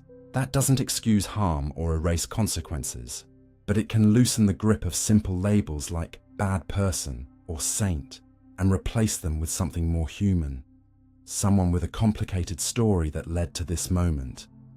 In quiet times, when you're lying in bed or sitting alone with your thoughts, you might start to catch the story machinery in action, the way you replay what happened today and cast yourself as hero or victim, the way you jump ahead to imagine how others will see you tomorrow, the way you silently justify, defend, or regret. In those moments, you have a small opening to step half a pace back and notice that you are both the one being described and the one doing the describing. The story your brain tells about you is powerful, but it isn't finished, and it isn't the only possible version. You can't write yourself into anything you want just by wishing, yet you can slowly adjust the way you explain your own life to yourself, letting in more nuance, more responsibility, more compassion. In the end, you don't have to choose between believing you are a fixed, unchanging essence or a random collection of reactions. You can see yourself as a living narrative, rooted in a real body and real events, always being shaped by new experiences, and always offering you the chance, however small on any given day, to participate in how the next chapter gets told. Your brain sees patterns, even when none exist. On a slow evening, you might catch yourself staring at the ceiling, a curtain, or the grain of a wooden table and suddenly notice a face looking back at you, a pair of eyes, a mouth, maybe even an expression, and in that quiet, slightly eerie moment you're bumping into one of your brain's most basic habits. It would rather see a pattern that isn't there than miss one that might matter. From the beginning, your nervous system has been shaped in a world where hidden snakes in the grass, subtle shifts in the tone of a voice, or faint tracks in the dirt could be the difference between safety and danger, food and hunger, belonging and rejection. In that kind of environment, a mind that constantly scans for structure, this looks like that, this follows that, these things tend to go together, has a huge advantage. The cost of a few false alarms is small compared to the cost of missing a real threat or opportunity, so your brain is biased toward connecting dots, even when the dots are just noise. You can see this in the way random information feels wrong to you. If you flip a coin and it lands heads 5 times in a row, you may feel a twinge of suspicion, even though, mathematically, that sequence is no more impossible than any other set of 5 results. Your gut might tell you the coin is rigged or that tails is now due, as if the universe were keeping a moral balance sheet for small bits of metal. In lotteries where numbers are drawn at random, people tend to avoid combinations like 1, 2, 3, 4, 5, 6 because they look too orderly. Even though the machine doesn't care, it has no memory of last week's draw, no sense of what looks random to a human eye. Your perception of randomness is not neutral. It is shaped by expectations of patterns, so genuine randomness looks suspicious, and suspicious clumps of coincidence look meaningful. The same thing happens with sounds. If you listen to static or a fan for long enough, your mind may start to hear faint words or melodies. When people are told in advance what a scrambled or backward audio clip supposedly says and then listen for it, many end up hearing those phrases clearly, even though the signal is just noise shaped in roughly human-like contours. Their brains have been primed with a template and happily match it to anything close. That matching goes beyond simple sensory tricks. Notice how quickly you link events in your own life. You wear a certain shirt and have a great day, and a small part of you tags that shirt as lucky. You think of someone and they text you a few minutes later, and your mind highlights the connection while ignoring the countless times you thought of someone and nothing happened. A few such coincidences get promoted into a quiet personal rule. Things always happen in threes. Whenever I relax, something goes wrong. Every time I trust people, they leave. Even if nobody wrote that law except you. Your brain is constantly running a private investigation into what tends to follow what, but it doesn't work like a careful scientist who tallies all the misses as well as the hits. It works more like a storyteller who circles the moments that fit a theme and lets the rest fade into the background. On a larger scale, this pattern hunger helps explain why conspiracy theories can feel so gripping. Faced with a complex, messy world where many events are accidents, poor planning, or ordinary selfishness, your brain finds it deeply satisfying to believe there is a hidden plan tying things together. The same shadowy group behind every crisis, the same secret code behind every symbol. Random failures and overlapping interests become proof of a single guiding hand, because a chaotic world is harder to live in than a sinister but ordered one. Once you commit to a pattern, this group is always up to something. This number is everywhere. This sign keeps appearing just for me. Your perception starts filtering the world, catching every confirming example and quietly dropping most of the contradictions, reinforcing the very structure you started with. Yet this tendency is not just a flaw, it's also what lets you read, speak, and understand other people at all. The only reason a line of scribbles on a page can suddenly become a word, a sentence, a story in your mind, is that your brain has learned to match combinations of shapes to sounds and meanings so quickly, you no longer notice the decoding. The only reason you can look at the tiny movements in someone's face and body and pick up they're annoyed, they're worried, they're pretending to be fine, is that you've spent a lifetime training your pattern detectors on subtle social clues. The problem is that the same machinery doesn't come with a built-in switch that says reliable or false alarm. It just fires whenever something looks familiar. And then your slower reasoning part has to decide whether to trust the match. Understanding that your brain sees patterns even when none exist doesn't mean you should stop trusting every sense of connection. It means you should treat some of them as hypotheses rather than verdicts. When you notice yourself thinking, "This always happens," or "This can't be a coincidence," you can pause and ask a few gentle questions. How often has this actually happened compared to all the times it hasn't? Am I remembering only the hits and not the misses? Is there a simpler explanation that doesn't require a secret plan or special destiny? This isn't about becoming cold or cynical. It's about giving your reflective mind a chance to catch up to your instinct for patterns and check whether the story you're about to tell yourself is supported by the full picture or just a few striking moments. The same awareness can make you kinder to others. When someone clings to a superstition, sees signs everywhere, or insists that a series of unrelated events must be connected, it helps to remember that their brain is not uniquely broken. It's doing a familiar human thing, overextending a skill that is usually helpful. You can still disagree, set boundaries, or challenge harmful beliefs, but you can do it from a place of understanding rather than simple contempt. And in your own life, noticing this bias can help you use your pattern-seeing power where it serves you best. Not to convince yourself that the universe is sending secret messages every time a number repeats, but to recognize genuine habits in your behavior, real trends in your moods, and honest feedback from your relationships. You might realize that certain situations consistently drain you, that particular people reliably leave you feeling more grounded, that some choices you keep calling bad luck are actually parts of a recurring pattern you've been participating in. In those cases, your brain's love of patterns becomes a tool for change instead of a trap for superstition. In the end, your mind is a pattern-making engine living in a world that contains both real structure and pure chance. it will never stop trying to connect the dots. The invitation is not to shut that down, but to accompany it with curiosity. To let yourself marvel at the meaningful patterns that genuinely shape your life, while staying humble about how easily you can draw lines between stars that were never meant to be a constellation.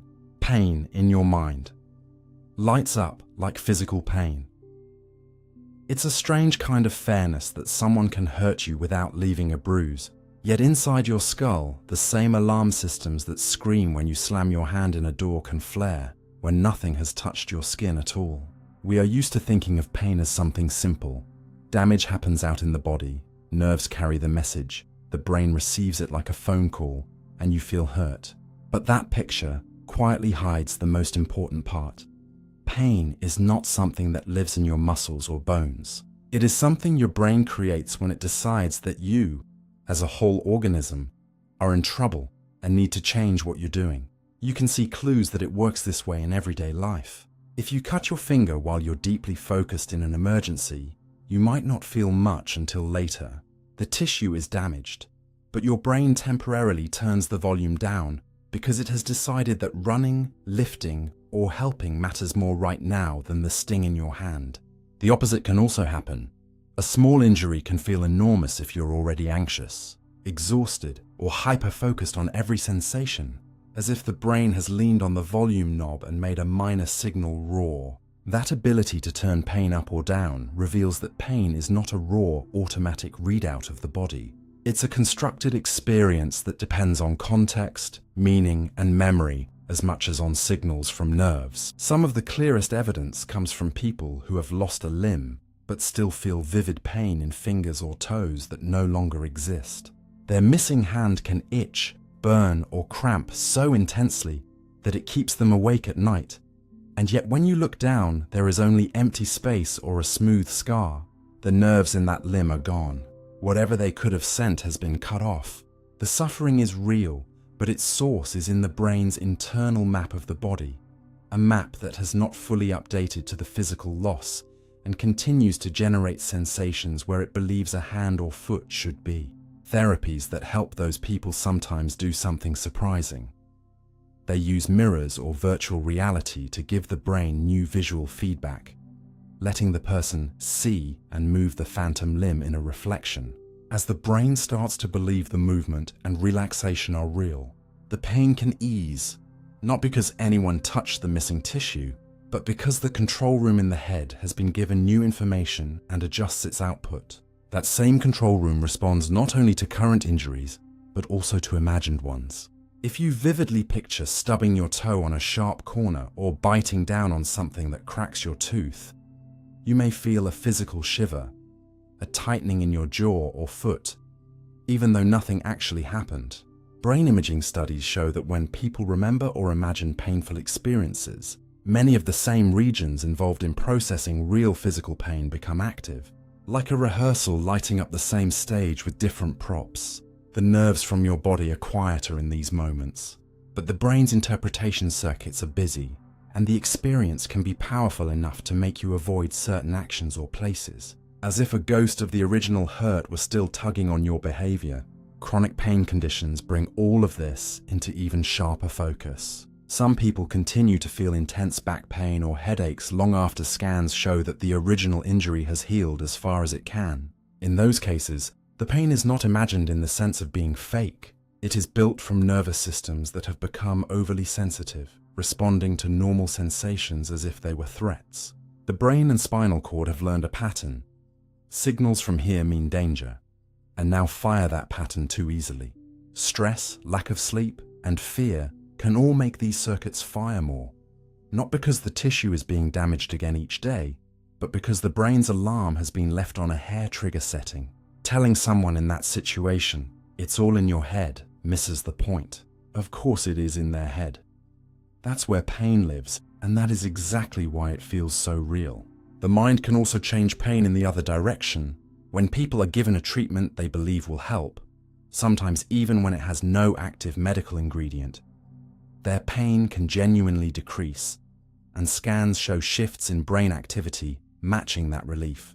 Their expectation, their trust, their sense of being cared for, become part of the pain equation, activating internal systems that release natural chemicals to dampen the hurt. The opposite is also true.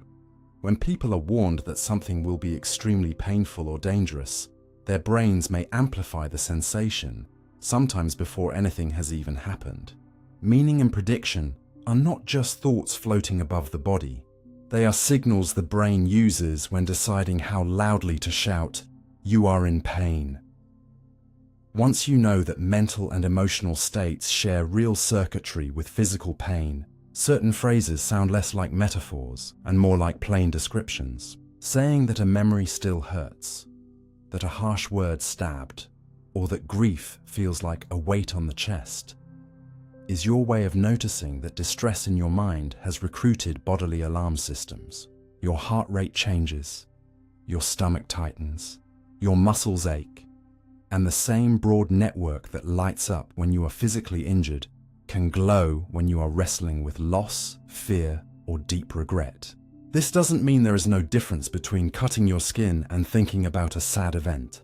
The patterns are not identical, but there is enough overlap that your nervous system doesn't draw as sharp a line between pain in the body and pain in the mind as your language does. Seeing this clearly can change the way you treat both yourself and others. If you've ever dismissed your own suffering because nothing really happened, or told yourself you should get over it because there was no visible wound, you now know that your brain may have been handling that invisible hurt with very real pain circuits. If you've ever brushed off someone else's distress with, "It's not that bad," because you couldn't see a broken bone or a scar, you can now imagine their inner control room lighting up in ways that don't show on the surface. At the same time, understanding how pain is constructed doesn't mean you're doomed to be at its mercy. It points to paths for change, learning to notice how attention, stress, and meaning shape your sensations, practicing ways to calm your nervous system so it doesn't flare as easily, seeking help not only for the body, but also for the stories and fears that wrap around the hurt. You won't erase all pain, no one can. But you can begin to see it not just as an enemy attacking you from outside, but as a message your brain crafts from many strands. In that realization, there is a quiet kind of power. If pain in your mind lights up like physical pain, then caring for your inner life is not a luxury or a weakness. It is part of caring for your whole body, including the parts of you that no scan or bandage can ever fully show. Your brain treats social rejection like a physical injury. When a group of friends goes out without you, when a message is left unseen, or when someone you counted on suddenly freezes you out, the heaviness in your chest and the sting in your stomach are not just hurt feelings in some weak, vague sense. Your brain is reacting in ways that overlap with being physically injured, as if being pushed out of the circle were a kind of wound it must urgently register. Deep inside, the systems that help you notice pain in your body are also wired to react when you are excluded, criticized, or abandoned, because for most of human history, losing your place in the group could quietly tip into losing your chance to survive. You are a social animal whose ancestors depended on others for food, protection, and care. A brain that treated rejection as a minor annoyance would have been slower to repair bonds, slower to change behavior, and more likely to end up alone at the edge of the firelight. So evolution seems to have done something very direct. It recruited some of the same alarm networks that signal physical harm to also respond to social harm, so that being left out doesn't just make you think this is bad, it makes you feel it in a way that is hard to ignore. In studies where people are placed in a simple game, a virtual ball toss where 3 players pass a ball around, everything looks harmless at first, just shapes on a screen taking turns. Then, without warning, the other 2 shapes stop throwing the ball to the participant and only toss it between themselves. Even though the person knows on some level this is just a task, many begin to feel genuine hurt and anger. And when their brain activity is measured, areas involved in the unpleasant side of physical pain become more active, as if the nervous system has decided that social exclusion belongs in the same urgent category as a sharp cut or a burning heat. The more someone reports feeling rejected, the stronger those signals tend to be. Other research points to something even more unsettling. If people take a common pain reliever over a period of time, some report that social slights feel a bit less sharp. And scans show that their brain's reaction to exclusion in that same kind of game is muted. It's not that a tablet can fix loneliness or heartbreak, but the fact that a medicine designed to reduce bodily pain can also dampen the brain's response to social pain tells you how closely these circuits are intertwined. Your body echoes this link in quieter ways too. After a harsh breakup, a betrayal, or a period of intense isolation, your sleep can fracture. Your appetite can swing from nothing to too much. Your immune system can become more reactive and stress hormones can rise and stay elevated. The brain is essentially acting as if you are under threat, even though no predator is stalking you and no visible wound is open. Being pushed away from others is enough to trigger the physiological machinery of crisis. That may help explain why some social experiences feel too big for their surface details. A few ignored calls, a cold shoulder at work, a sarcastic joke that cuts deeper than intended. On paper they sound minor, yet your whole system may react with a depth of pain that surprises you, because the brain does not measure events only by their size, but by what they mean for your connection to the group. At the same time, this shared circuitry helps you understand why people sometimes stay in unhealthy situations rather than risk being alone. If rejection registers like injury, then threats like, "No one else will want you," "You'll be on your own," or "They'll all turn against you," land not just as ideas, but as potential pain signals. Your nervous system may push you to choose familiar hurt over the terrifying possibility of being cut off. Realizing this doesn't mean excusing cruelty or staying where you're unsafe. It means seeing that the panic you feel at the thought of walking away is rooted in very old wiring that equated exile with danger. Knowing that your brain treats social rejection like a physical injury can also soften the way you judge yourself. How many times have you thought, "I'm overreacting, it's just a comment," or "I should be stronger, it's only a party I wasn't invited to," while your body responds as if something serious has torn? You may have learned to minimize these experiences because there is no cast, no bandage, no scan showing a fracture, yet the ache is real enough to bend your posture, fog your thinking, and drain your motivation. Instead of adding shame on top of hurt, "I shouldn't feel this way," you can start from a more honest place. "My brain is wired to treat this as important. No wonder it hurts." That shift alone doesn't fix the pain, but it lets you respond with care instead of contempt. It also invites a different way of looking at how you treat others. Ignoring a message, leaving someone out, making a mocking comment in front of a group can feel small in the moment, especially if everyone laughs or moves on quickly. From the outside, nothing has happened. But inside the person on the receiving end, those actions can trigger the same networks that light up when a door slams on a hand. You don't have to walk on eggshells around every interaction, but you can carry an awareness that coldness and exclusion are not gentle tools. They hit where the brain is built to be most sensitive. In a world where much of our social life flows through screens, this becomes even more relevant. Being removed from a group chat, seeing your posts consistently ignored, watching others connect in ways that never seem to include you. These can all register in your nervous system as a series of small hurts that accumulate into something heavy. You might tell yourself it's just online, but your brain doesn't have a separate file for digital belonging. The same ancient systems that once tracked your place in a village now track your place in text threads and comment sections. The fact that rejection feels like injury is not a flaw in you. It is a sign that your mind takes relationships seriously.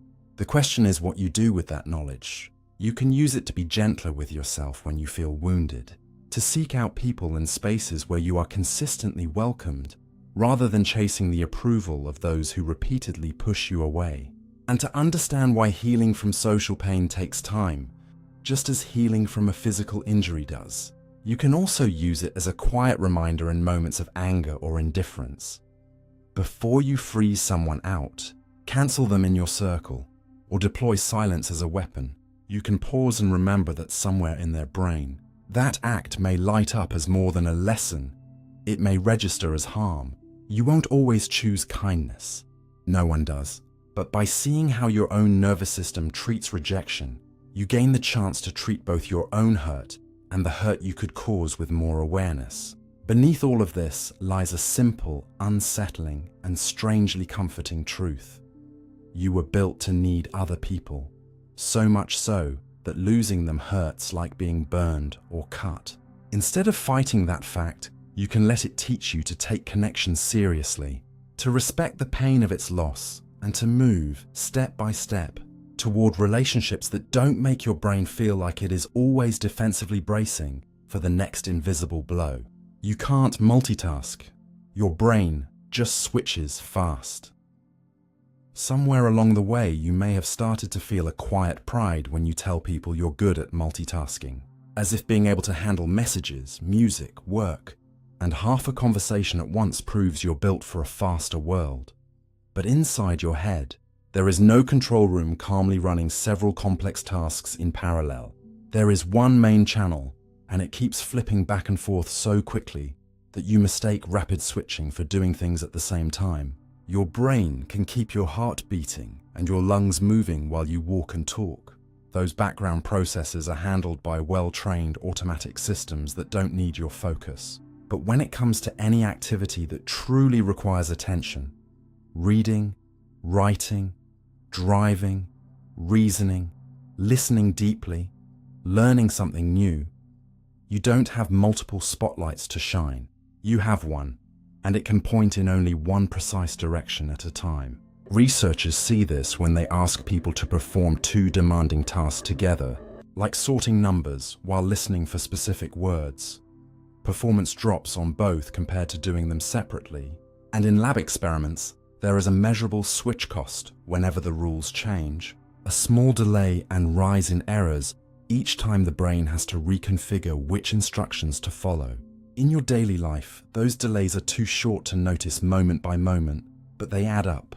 Every time you jump from your work to your phone, from your friend's voice to the notifications popping at the top of the screen, from the document you're reading to the thought that just pulled you toward another tab, your brain must pause, clear out part of what it was doing, load a new set of priorities, and then re-engage. You feel busy and flooded, but that is not the same as being effective. Much of the energy is spent simply in resetting. One way to imagine it is to picture a juggler who insists they are juggling 3 balls, a book and a knife all at once. From a distance, it looks continuous, but in reality, each object is only in their hand or the air for a fraction of a second before they move on to the next. And every extra item increases the risk that something will be dropped. Your mind does something similar with tasks. It holds a little of one, a little of another, keeps fragments of several goals in a fragile workspace, and rotates between them as quickly as it can. That workspace, your working memory, is small and easily crowded. When you switch tasks, pieces of the previous one begin to fade. That's why returning to a half-written message or a paused idea can feel like walking back into a room where someone has erased parts of the board.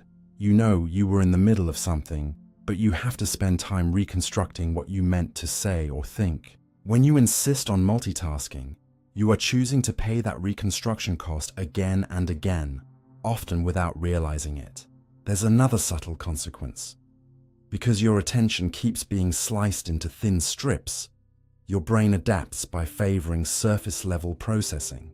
It learns to skim, to catch headlines instead of arguments, tones instead of full meanings, shortcuts instead of deeper connections. You can scan 10 articles, 5 chats, and a stream of posts, and walk away with the sense of having taken in a lot, while in truth, only a few shallow impressions made it through the bottleneck of your focus. In studies where people read with distractions versus in a quieter setting, those in the distracted group often feel equally engaged at the time, but remember less and understand less when tested later. Their minds were busy jumping, not settling. Driving shows this limitation in a way that can be measured with frightening clarity. When people try to talk on the phone, even hands-free, while navigating traffic, their reaction times slow, their ability to notice unexpected hazards drops, and their overall risk of accidents rises. The car is moving, their hands are on the wheel, their eyes may even be pointed at the road, but the spotlight of attention has swung partway into the conversation, leaving less capacity to process subtle changes around them. They feel as if they are doing both things at once, but when something sudden happens, a child steps off a curb, a car brakes ahead, the cost of that divided focus shows up in the extra meters traveled before they react. On a smaller scale, you can see the same pattern when you try to listen to someone while composing a reply to another person on your phone. You may think you're catching both streams, but later, you realize you missed the nuance in what was said or made a clumsy mistake in what you typed. Your brain can sample from multiple sources, but full comprehension still has to take turns. The modern environment pushes hard against this limit. Your devices are built to compete for your attention. Each notification, a tap on the shoulder saying, "Switch to me." Over time, this trains your brain to expect interruption, to keep part of itself braced for the next switch. That state can feel exciting, like being at the center of many things at once, but it comes with a quiet erosion. It becomes harder to sink into any one task for more than a short stretch. You might notice this when you sit down to read more than a paragraph or two of something dense, or when you try to follow a long video or conversation without touching your phone. A restless part of you starts looking for an excuse to jump away, not because the material is unworthy, but because your brain has learned that relief from effort often arrives in the form of a quick switch to something easier, brighter, or more instantly rewarding. The more often you rehearse that pattern, the more natural it feels. And yet, when you think about the moments in your life that actually changed you, a project you finished, a skill you built, a person you finally understood, they almost always came from periods of extended, single-task attention, not from skimming across 10 things at once. Those deeper moments required that the spotlight stay in one place long enough for connections to form, for details to be held together, for insight to arise. Realizing that you can't truly multitask, that your brain just switches fast, is not an invitation to shame yourself every time your focus drifts. It's an invitation to be more honest about the limits you're working with. Instead of asking, "Why can't I handle all of this at once?" you can start asking, "What do I want my limited spotlight on right now? And what am I willing to ignore for a while to protect it?" You can design small pockets of your day where you deliberately lower the number of things that can tug at you. Closing extra tabs, silencing non-essential notifications, letting people know you'll respond later, and notice how your mental state changes when your attention doesn't have to leap quite so often. You may still switch tasks, but you'll be doing it on purpose, not at the whim of every ping and impulse. And when you do have to juggle, you can at least understand what's happening beneath the feeling of being on top of everything. A single, hardworking system inside your skull is rapidly shifting gears, paying a small price each time. In that knowledge, there is both humility and power. Humility, because you see that you are not the flawless multitasking machine you may have imagined. Power, because once you understand the cost of constant switching, you can choose more carefully where to spend your best, clearest moments of mind instead of donating them, piece by piece, to distractions you never really chose. Your brain fills in blind spots without telling you. Right now, as you look at whatever is in front of you, there is a small hole in your vision where the world simply doesn't reach your brain. And yet you see no dark spot, no missing patch, nothing at all to warn you that part of reality has been quietly invented. Each of your eyes has a place on the retina where the nerve fibers that carry visual information bundle together and exit toward the brain.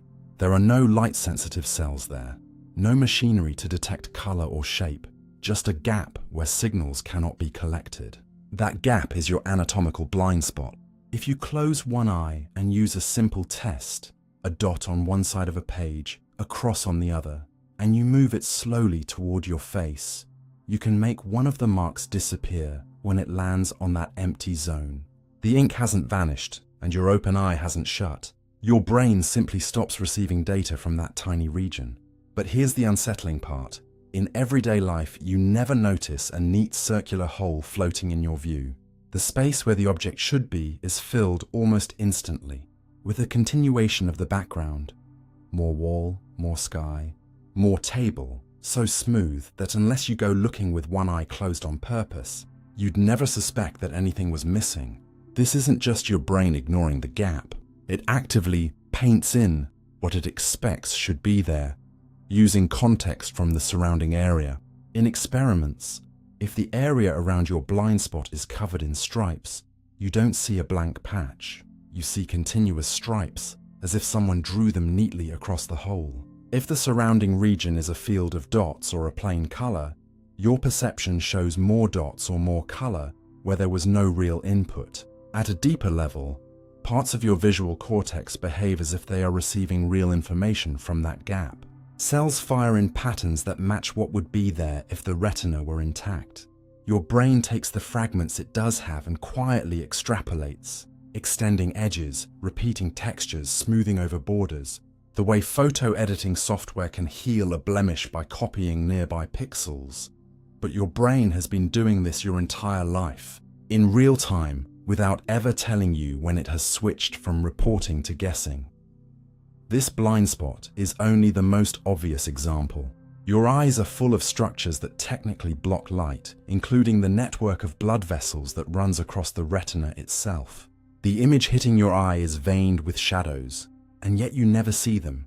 The brain subtracts them out because they are fixed relative to your eye and therefore unhelpful for understanding the world. Similarly, your nose is sitting right in the middle of your visual field, and although you can force yourself to bring its shape into awareness, most of the time your brain suppresses it, treating it like visual background noise. Together, these tricks mean that what you experience as a clean, continuous scene is already heavily edited before you become aware of it. The system values usefulness over raw fidelity. If a stable obstruction or a sensor gap doesn't help you spot movement, edges, or objects you can interact with, it is either painted over or faded out. In other visual illusions, scientists push this tendency further to reveal how eager your brain is to complete patterns. Take images where 3 Pac-Man shapes and a few lines are arranged just right. Most people see a bright triangle that isn't actually drawn. The brain detects a hint of shape and fills, treating implied edges as real. That's not a blind spot in the anatomical sense, but it shows the same underlying habit. When information is incomplete, the system prefers a plausible whole over a faithful fragment. In people with small visual field defects from eye disease or minor strokes, something similar can happen. Instead of perceiving a black hole, they sometimes see the missing region as more of whatever surrounds it, or they only discover the gap when something important happens to land exactly there and goes unnoticed. The brain resists leaving holes. Once you realize this, some everyday experiences look different. You might assume that your eyes deliver a detailed, high-resolution picture across the entire scene, with only the tiny blind spot as an exception, but that's not how the system is built. The sharpest detail comes from a small central area of the retina. The rest is lower resolution, better at picking up motion and broad shapes than fine print, and your eyes constantly jump in quick, tiny movements to sample different parts of the world. Between those jumps, during those jumps, and in the regions where input is weak or absent, the brain is stitching together a best-guess panorama. It uses what it has just seen, what it is seeing right now, and what it assumes is likely to continue, to create the impression of a stable world that wraps smoothly around you. The missing pieces are not labeled as missing. They are filled with more of the same, or with the simplest pattern that makes sense. You don't get a warning icon over those spots. As far as your conscious experience is concerned, there is no distinction between areas based on direct data and areas based on inference. You just see. That feeling of directness, I'm looking at what's there, is part of the illusion your brain maintains, so that you can navigate quickly without being paralyzed by uncertainty. This doesn't mean your perception is useless or utterly unreliable. If it were, you wouldn't be able to cross a street or recognize a friend. But it does mean that your confidence in having seen everything in a scene should be softer than it feels. When people insist in arguments, "I saw it with my own eyes," they rarely include the second, more honest sentence, "and my brain filled in gaps without asking me." The visual system is constantly making economical choices about where to invest detail and where to approximate. Most of the time, its guesses are close enough to reality for you to get by. Sometimes, though, those guesses can hide things in plain sight. A gesture you didn't notice, an object you swear wasn't there, a subtle detail you are sure you would have seen if it mattered. The truth is, your system decides what matters before you know about it, and it allocates its limited resources accordingly. That quiet auto-completion also has a more philosophical edge. If your brain is willing to invent patches of wall and sky to avoid showing you a whole, what else might it be tidying up in the background of your experience? What complexities in other people? What ambiguities in your own motives? What uncomfortable contradictions in the stories you tell about your life? The visual blind spot is a literal physical gap, but it points to a broader habit. When faced with missing or messy information, your mind tends to smooth and complete rather than leave things obviously unresolved. Seeing this clearly can actually be grounding rather than frightening. Instead of taking it as a sign that nothing is real, you can take it as a reminder that your perception is a skillful reconstruction, good enough to live by, but not perfect enough to be beyond question. You can hold your experiences with a kind of gentle confidence. This is what I seem to see, paired with a quiet awareness that there may be pieces beyond your inner frame. In practice, that might mean being more open to the possibility that you missed something in a tense moment, more willing to listen when someone else describes details you didn't notice, more curious about what lies outside the comfortable picture your mind has completed. The blind spot in your eye will always be there. You cannot train it away. But you can decide whether you let the metaphorical blind spots in your thinking stay hidden, or whether you occasionally do for your life what you did with that dot and cross test. Move things around, close one eye, and see what disappears. In that sense, knowing that your brain fills in blind spots without telling you becomes less of a scary glitch and more of an invitation to respect how cleverly your mind keeps your world continuous, and at the same time, to remember that some of the smoothness you see is your own handiwork, painted over the places where you might still have more to learn. Your brain predicts reality before it sees it. Long before your eyes finish taking in a scene, or your ears finish catching a sentence, your brain has already placed a quiet bet on what the world is about to do next. And what you experience as seeing or hearing is that bet being compared to reality rather than reality arriving fresh. Your senses are not delivering instant, perfect copies of the outside world. They're sending streams of noisy, delayed signals that your nervous system has to interpret. And the fastest way to cope with that noise is to predict what should be there and treat incoming data as confirmation or correction. You can watch this prediction in action in something as simple as reading. Your eyes don't slide smoothly across each line. They jump in small, rapid movements, leaving tiny gaps where no new information is being collected. Yet you feel as if the sentence appears in one continuous flow. That's because your brain has learned the patterns of your language so well. How letters usually combine, which words tend to follow others, that it is already leaning toward likely completions before the next bit of text is even in focus. When the next letters do arrive, they're mostly used to confirm the guess. Only when something truly unusual appears do you feel a jolt and slow down. The same thing happens when you listen to speech. In a noisy room, you can still follow a friend because your brain isn't just waiting for each syllable and decoding it from scratch. It is constantly forecasting the next sounds based on the topic, the speaker's habits, and the start of each word. In classic experiments, researchers have even replaced parts of a spoken word with a cough or a burst of noise, yet listeners insist they heard the complete word, as if their brains quietly filled in the missing sound to match what must have been said. They don't experience a blank. They experience a prediction that feels like perception. Music makes this even easier to feel. When you tap your foot to a beat, You are not reacting to each note as it happens. You are anticipating where the next one will fall. If the rhythm suddenly shifts in a subtle way, you feel an instant sense that something is off before you can say exactly what changed, because the pattern your brain had locked onto has been violated. That slight discomfort is prediction error, the difference between what your brain expected and what the world delivered. Your motor system uses prediction as well. Try to tickle yourself, and you'll notice it doesn't really work. The sensation is dull compared to when someone else does it.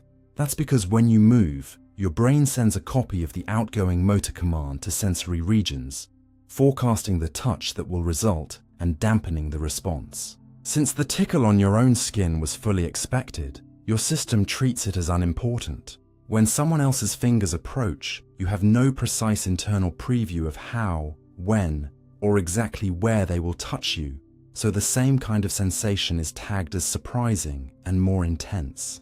You can also feel prediction at play when you lift an object whose weight you've misjudged. If you think a box is heavy and it turns out to be almost empty, your arm flies up too quickly. If you expect something light and it is actually dense, you struggle awkwardly for a moment. Your muscles are strong enough either way, but your brain has pre-planned the force based on past experience and visual cues. When reality doesn't match that plan, your movement briefly exposes the prediction that was made before you touch the object at all. Vision, often treated as your most direct sense, is steeped in prediction too. Consider how easily your brain handles ambiguous lighting. In the famous case of an internet photo where some people saw a dress as blue and black and others saw it as white and gold, the raw pixel values were the same for everyone.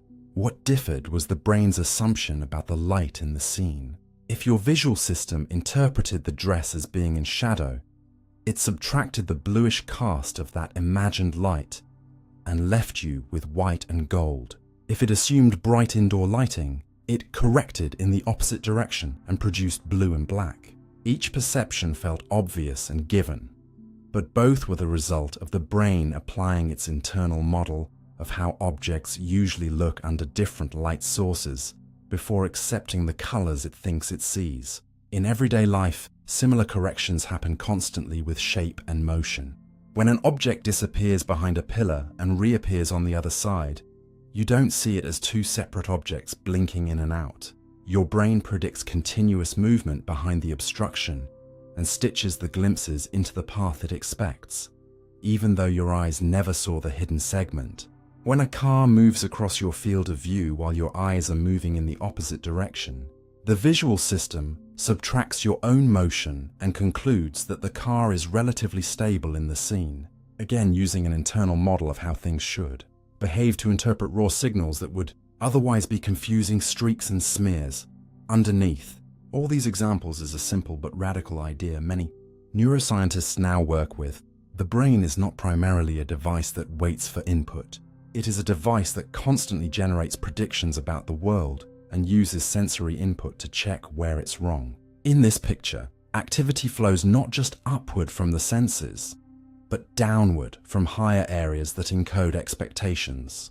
The job of the incoming data is not to build perception from zero every time, but to highlight surprises. The world you experience is therefore largely built from the inside out, with the outside world serving as a guide and a constraint. Most of the time, this works beautifully. Prediction allows for stability in a changing environment, speed in a noisy one, and the ability to function despite gaps and delays in your senses. But it also means that when your predictions are biased, narrow, or based on incomplete learning, you can walk through life seeing what you expect rather than what is there. This doesn't only apply to illusions on screens. It shapes how you read other people, meet someone from a group you've learned to associate with a particular trait, and your brain may quietly forecast their mood, intelligence, or reliability before they say a word. You may then notice and remember behaviors that confirm that model and overlook those that don't, reducing a complex person to what your inner prediction machinery prepared you to see. In the same way, if you carry a strong narrative about yourself, I always mess things up, I'm the responsible one, no one ever stays, Your brain may subtly anticipate evidence that fits, filtering your interactions through that lens and making certain outcomes feel inevitable, when, in reality, they were one path among many. Recognizing that your brain predicts reality before it sees, it doesn't mean you should distrust every experience or sink into the idea that nothing is real. The world still pushes back when your models are wrong. A step into empty air will still send you falling, no matter how firmly you predicted a solid floor. But this understanding does invite a more humble, curious stance toward your own certainty. When you feel absolutely sure about what someone meant by a look, about how a situation will turn out, or about what kind of day you're about to have, you can gently remember that part of what you're feeling is your predictive machinery locking in, not a guarantee from the universe. Instead of trying to shut predictions off, which you can't, you can choose to update them more deliberately. Seek out experiences that widen your models, listen to perspectives that don't match your first impression, and notice when the world quietly corrects you. Over time, your brain will start to predict with that richer data instead of the old narrow set. In a way, you will still be living inside forecasts, but they will be more generous, more flexible, and closer to the complexity of reality. And in those moments when reality breaks sharply away from what you expected, when someone surprises you with unexpected kindness, when you handle a challenge you were sure would crush you, you can feel, under the shock, the deeper truth. You are not only a creature who responds to the world, you are a creature whose mind is always reaching a little ahead of it, learning step by step how to guess better. Belief can change what you actually perceive. If you've ever watched two people argue over whether a dish is delicious or disgusting, even though they're eating the same thing, you're seeing a quiet truth most of us don't like to admit. You don't just look at the world and then form beliefs about it. Very often your beliefs arrive first and help decide what you actually see, taste, hear, and feel. Imagine you're handed two glasses of the same cheap wine, one poured from a bottle with a fancy label and a high price, the other from a plain bottle marked budget, and you're told they're different. Many people in that situation will sincerely report that the expensive one tastes richer, smoother, more complex, while the cheap one seems thin or harsh, even though the liquid is identical. Their taste buds didn't change in the last few seconds. What changed was the brain's expectation. Regions that evaluate reward and flavor respond more strongly when you believe you're drinking something special, and that extra activity feeds into your conscious experience as better taste. Belief didn't just color an opinion after the fact. It altered the way the sensory information was processed in the first place. You see smaller versions of this expectation effect in everyday life without lab coats or scanners. If you're convinced a room is cold, you may notice every tiny draft and shiver more, while someone who believes it's fresh and nice in the same temperature will genuinely feel more comfortable. If you expect someone to be unfriendly, their neutral face may look like a scowl, their casual comment like a brush-off. Your belief primes your brain to search for confirming cues and to amplify anything that fits. On the flip side, if you've decided a person is kind and safe, you might overlook or reinterpret small signs of irritation because they don't match your inner picture. In both cases, the photons hitting your eyes are the same. What changes is how your brain weights and organizes them based on the story it already holds. One of the most dramatic places belief reshapes perception is in the experience of relief or harm. When people are given a pill and told it will ease their pain, many report real reduction in discomfort, even if the pill contains no active drug, and imaging shows shifts in brain areas that handle pain and its emotional tone. The belief this will help triggers your own internal chemistry, releasing substances that dampen signals from the body and change how loud those signals feel. The reverse is also true. If you're warned that something will hurt a lot or make you sick, you can begin to feel worse even before anything has happened, and a small sensation that might have gone unnoticed can swell into strong discomfort. This isn't weakness or fakery. It's your nervous system using expectations as a guide to how seriously it should treat incoming signals. Belief becomes part of the equation that decides whether a sensation is filed under ignore or alarm. Even your sense of effort is affected. A hill looks steeper and feels harder to climb when you believe you're tired, overloaded, or alone compared to when you feel strong, supported, and ready. The slope hasn't changed, but the brain's forecast of how costly the climb will be feeds back into how daunting the hill appears. Your beliefs can even change what you hear in ways that are hard to shake once they take hold.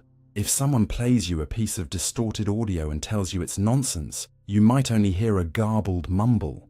If they then show you the correct phrase and play the same clip again, suddenly the words snap into focus, and from that point on, you can't go back to hearing it as meaningless noise. The sound waves never changed, but your brain gained a template, a belief about what pattern is hiding inside. And that belief reorganized the way it interprets the same input. Once an interpretation becomes familiar, your system treats it as obvious and automatic, which is why learning a new language or accent feels like nothing but confusion at first, and then gradually becomes clear speech once your brain has been trained to expect certain sounds and rhythms. What starts as effortful guesswork slowly hardens into a belief about what words and meanings are likely, and you literally hear differently than you did before. Belief also shapes your perception of your own body in quieter, long-term ways. If you've come to believe you're fragile or always on the verge of getting sick, you may notice and magnify every minor ache or flutter. If you've learned to see yourself as robust, those same tiny sensations might not even reach conscious awareness. Hormones, immune responses, and autonomic reactions can all be influenced by what you expect, which is why a reassuring explanation from a doctor can sometimes reduce symptoms, and a frightening one can worsen them.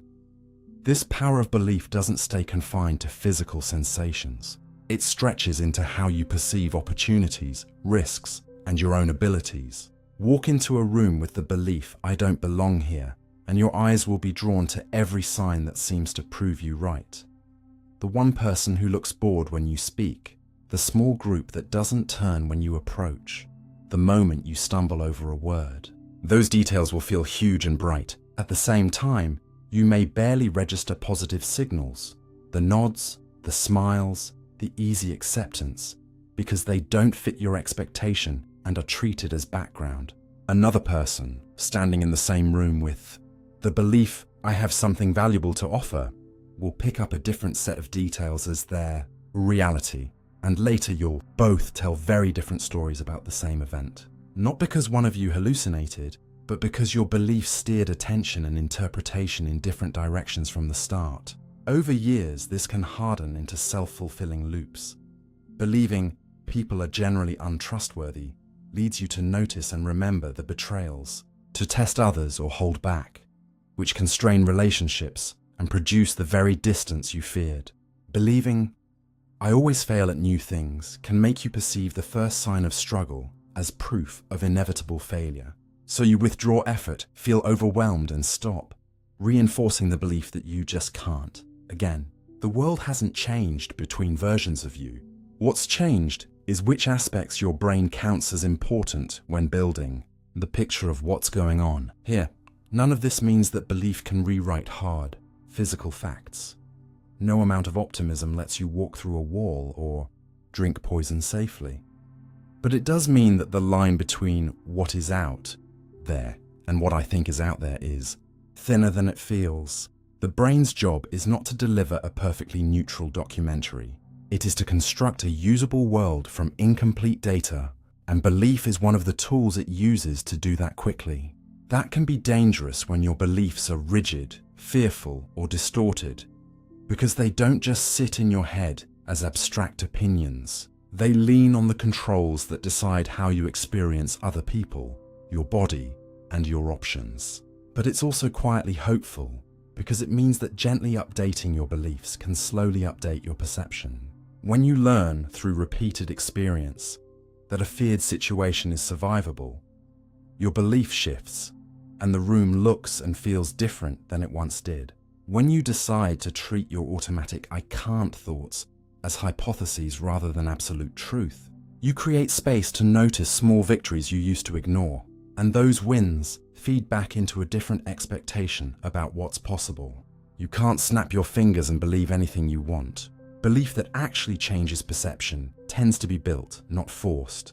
Still, the next time you catch yourself saying, "That's just the way things are," it might be worth asking, is this the world speaking, or is it my belief speaking through my senses? In that question lies a subtle shift. From being fully fused with your perceptions to standing half a step back, curious about how your mind is helping to paint them. You will never see in a completely belief-free way, but knowing that belief can change what you actually perceive gives you a chance to choose, slowly and deliberately, which beliefs you feed and which ones you let fade, so that the world you experience becomes not perfect, but a little more honest, a little less cramped by assumptions you never realized were shaping what your eyes, ears, and heart thought was real. Your brain can feel touch that isn't there. There are moments when, sitting still and perfectly alone, you suddenly feel something brush your arm, a light tap on your shoulder, or the buzz of your phone in a pocket that's actually empty. And in those small, eerie seconds, you're touching a deeper fact about yourself. Your brain can generate the feeling of being touched, even when nothing has laid a finger on you. Under your skin, there are receptors for pressure, temperature, stretch, and vibration, and they send their signals along nerves toward your spine and up to your head. But the actual experience of "someone just touched me" doesn't live in those receptors. It lives in a map inside your brain, a strip of tissue where different patches of your body are laid out like a distorted little figure. When a part of that map becomes active, you feel something on the corresponding part of your body, whether the activity was sparked by real input, random noise, or signals coming from other brain areas that are guessing, remembering, or misreading what's really happening. You've probably felt this when a limb falls asleep. Your foot or hand goes numb after you've been sitting awkwardly. And when the pressure eases, a storm of pins and needles erupts with no one touching you at all.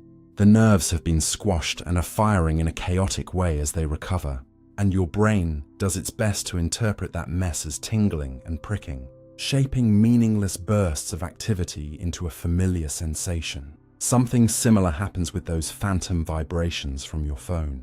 After weeks or months of carrying a device that sometimes buzzes in the same place, your brain learns to treat tiny movements of clothing or even internal muscle twitches as possible alerts. The map lights up in the phone pocket area, and instead of saying, "This is probably nothing," your nervous system often plays it safe and tags it as buzz, so you reach for a phone that never actually moved. The feeling wasn't faked.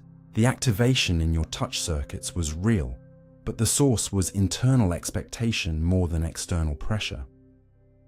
Researchers can push this system further with carefully designed tricks. In one classic experiment, called the cutaneous rabbit, someone lightly taps your wrist a few times, then your elbow a few times, and your brain quietly rewrites the pattern so that you feel a series of touches hopping along your forearm, as if a tiny rabbit had bounced up your arm even though no one ever touched the middle. The brain is taking a start point, an end point, and a rhythm, and inventing a smooth path between, because a simple sequence makes more sense than two separate islands of contact. In other setups, alternating warm and cool bars on the skin create not a gentle mix of warm and cool, but a vivid sensation of burning heat, even though nothing is hot enough to harm you. The temperature map in your brain is being driven into a pattern.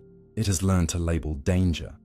There are also illusions where carefully timed strokes on different parts of the body can make you feel a touch in a place that was never actually stimulated, or like a tap has slid from one spot to another when the actual touches were just at the ends. All of these show the same basic habit. Your brain doesn't simply report touch where and when it happens. It actively constructs a story of touch across your body, filling gaps, smoothing jumps, and sometimes putting sensations in places that fit the pattern better than the facts. Vision can stir up touch too. Think about how your skin crawls when you see a spider on someone else's arm or watch a slow motion cut in a movie. Nothing has touched you, but your shoulders tense, your scalp tightens, and you might feel a ghostly itch or ache in the same area you're watching. Brain scans show that when you watch someone being touched, parts of your own touch processing regions echo that contact, as if they were simulating what it would feel like on you. For most people, that echo stays faint and in the background, but some individuals experience something called mirror touch synesthesia, where seeing someone else get tapped, stroked, or hurt triggers a clear, localized feeling on their own body in the matching place.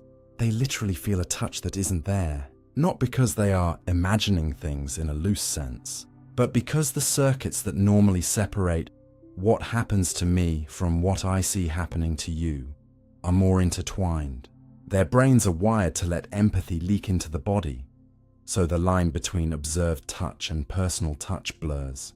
Even without that rare trait, your own system is constantly mixing what your eyes report with what your skin signals. If you close your eyes and gently stroke your arm with a feather-light touch, it will feel different than if you watch your own hand doing it. Visuals help your brain locate and interpret the feeling, and in some experiments, simply seeing a brush approach the skin at the right moment can make people report a touch that was never delivered. Memory and emotion add another layer. If you've ever had a bad encounter with insects, even a small tickle from a hair or a shifting shirt can feel like something crawling on you.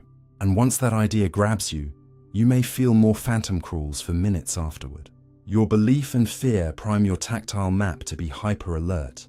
So minor internal sensations, tiny movements of skin, blood, or muscle, are promoted into something is on me.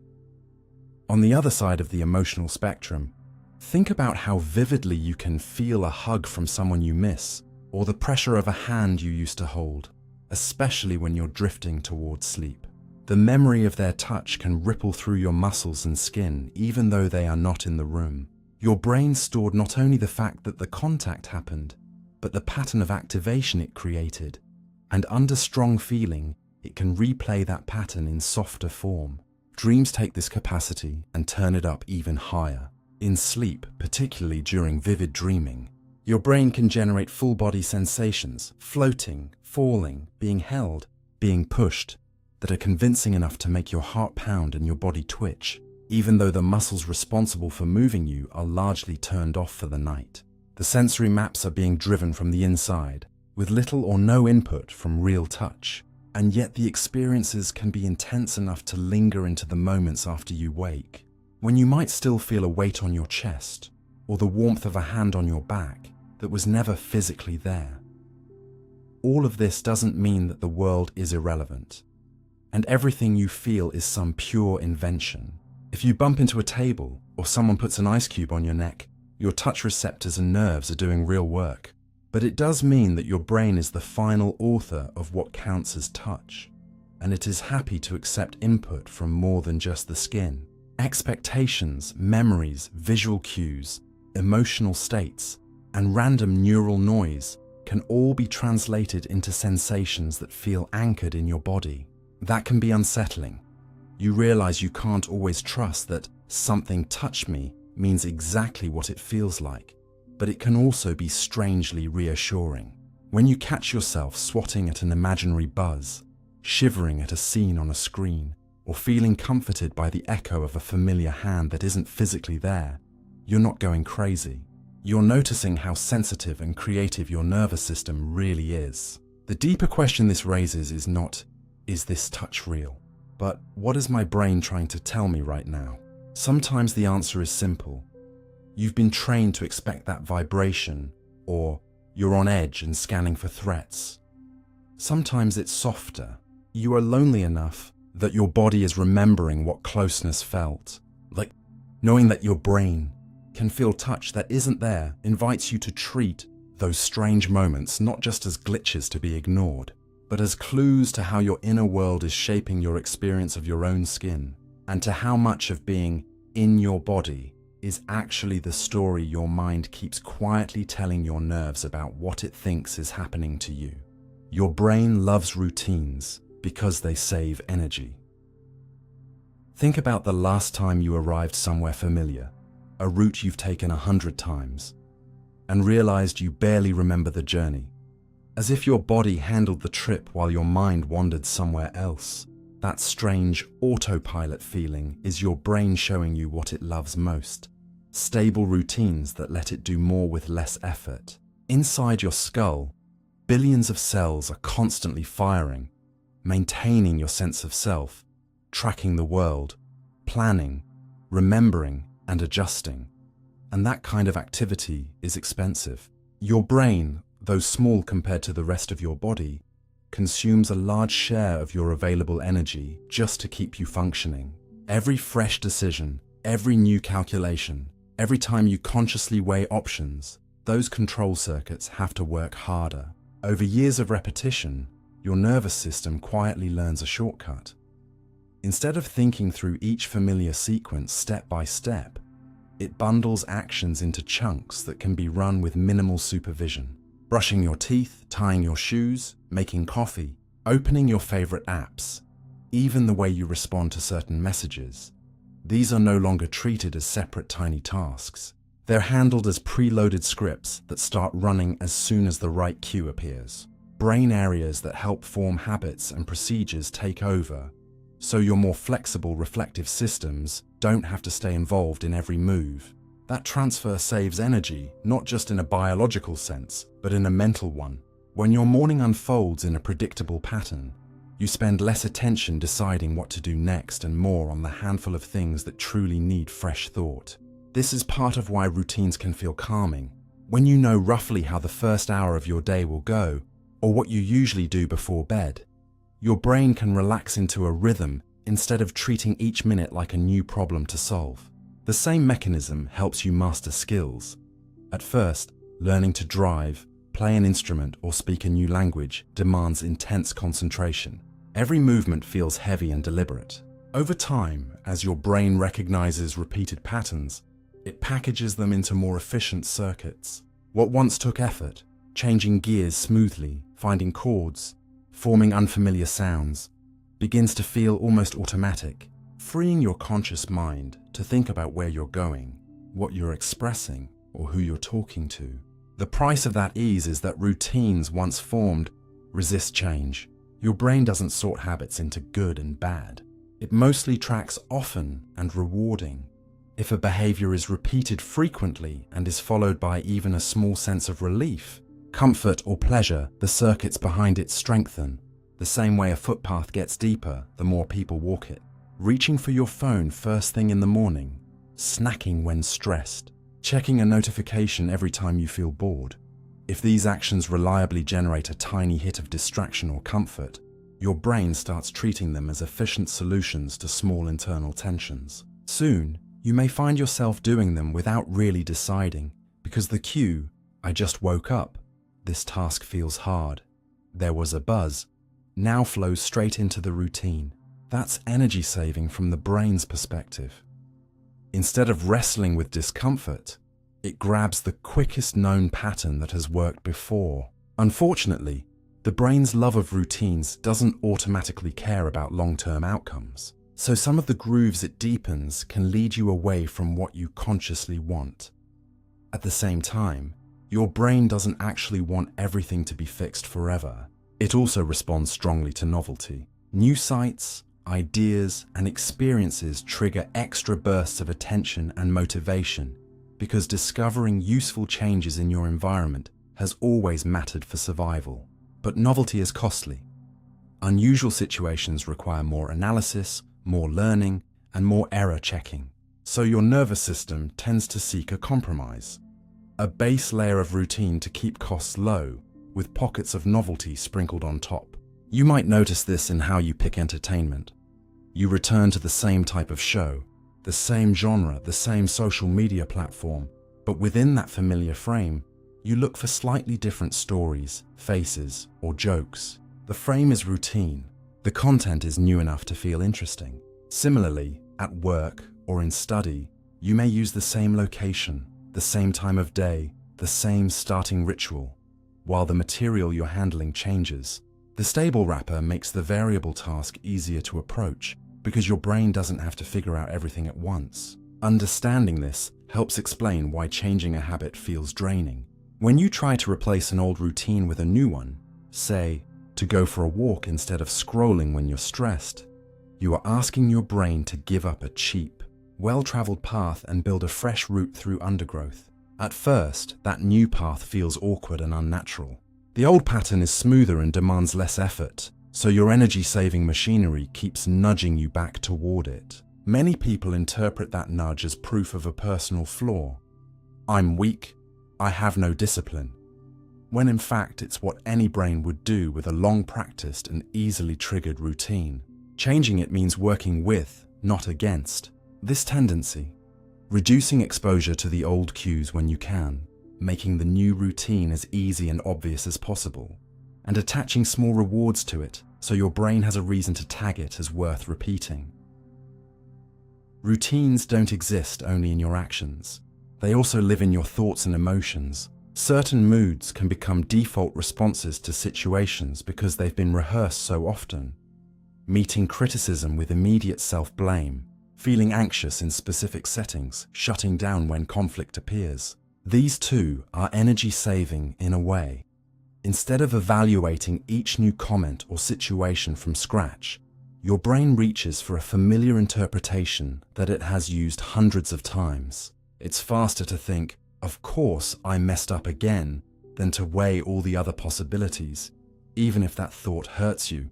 Over time, those mental routines become the background of your identity, how you naturally react. But like physical habits, they were built through repetition and reward. Sometimes the reward is simply the grim comfort of something predictable, which means they can be unbuilt, though not quickly. When you deliberately practice a different inner response, pausing before the usual self-criticism, considering kinder explanations, allowing yourself to feel uncertainty without immediately filling it, you are forcing your brain to spend more energy in the short term, to carve a new groove in how it deals with familiar cues. It feels tiring precisely because you're asking a system tuned for efficiency to do something less efficient, in service of a longer-term change. Knowing that your brain loves routines because they save energy doesn't mean you have to surrender to every automatic pattern or live a life that never changes. Instead, it gives you a clearer picture of what you're up against and what you can use. You can stop expecting change to feel effortless after a day or two because you understand that the old pathways are still there, deep and easy. You can design your environment to make useful routines cheaper for your brain, laying out what you need the night before, turning off some of the cues that trigger unhelpful habits, giving your day a simple structure so the number of decisions you have to make is lower. You can recognize that a sense of resistance, I don't feel like it, often reflects an energy calculation more than a moral judgment on your worth. And you can apply a little compassion to yourself when you slip back into old grooves, remembering that your nervous system is not your enemy. It's a pattern-keeping machine doing what it was built to do. The deeper question becomes, if your brain is always going to lean toward routine, which routines do you want it to lean toward?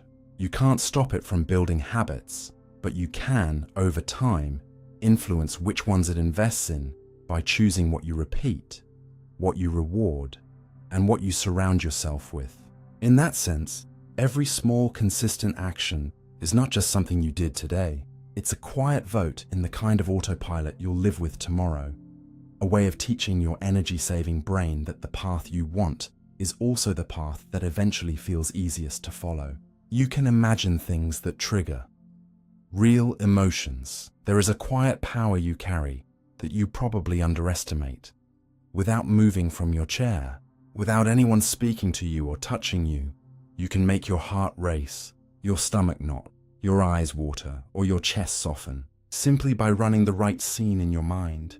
Picture, for a moment, walking into a room where everyone turns and laughs at you, or getting a message that says, "We need to talk," or seeing your own name on a list of people being let go from a job.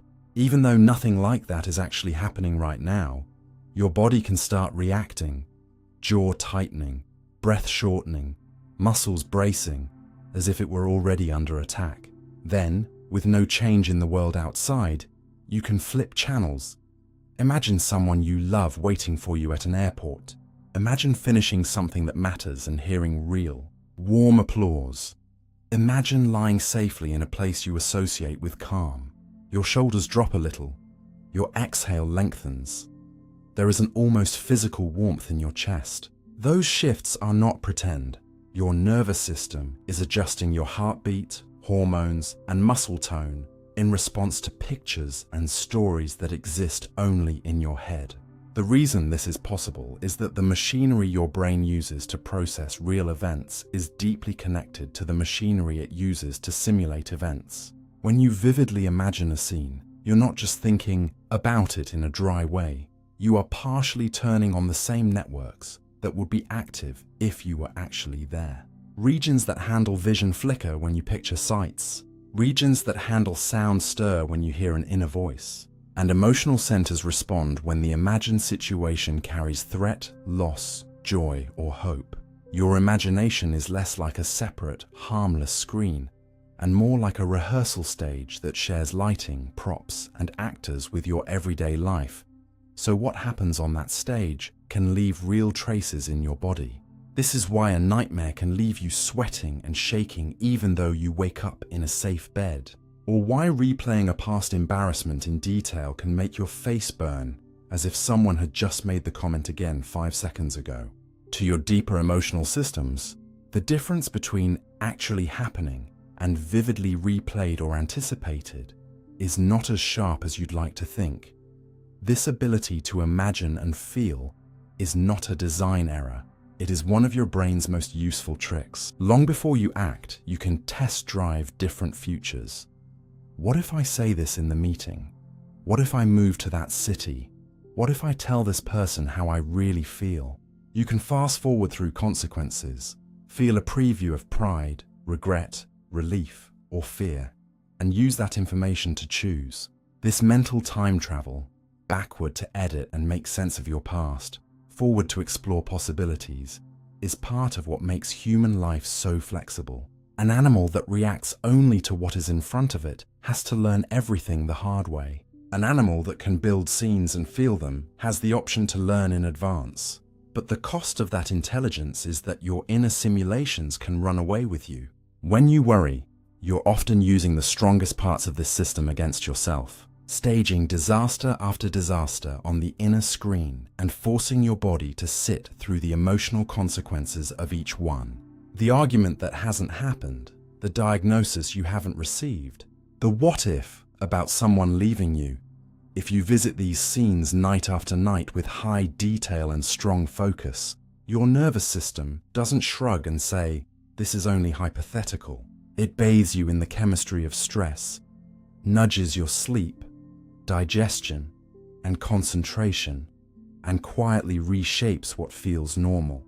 Over time, your baseline can shift toward tension, not because the world around you is constantly exploding, but because your imagination keeps rehearsing explosions. On the other hand, if you use this same capacity in a different direction, imagining how you will handle a challenge well, feeling what it would be like to get through a hard conversation with honesty and care, picturing yourself in environments that support you, your body can practice those states too.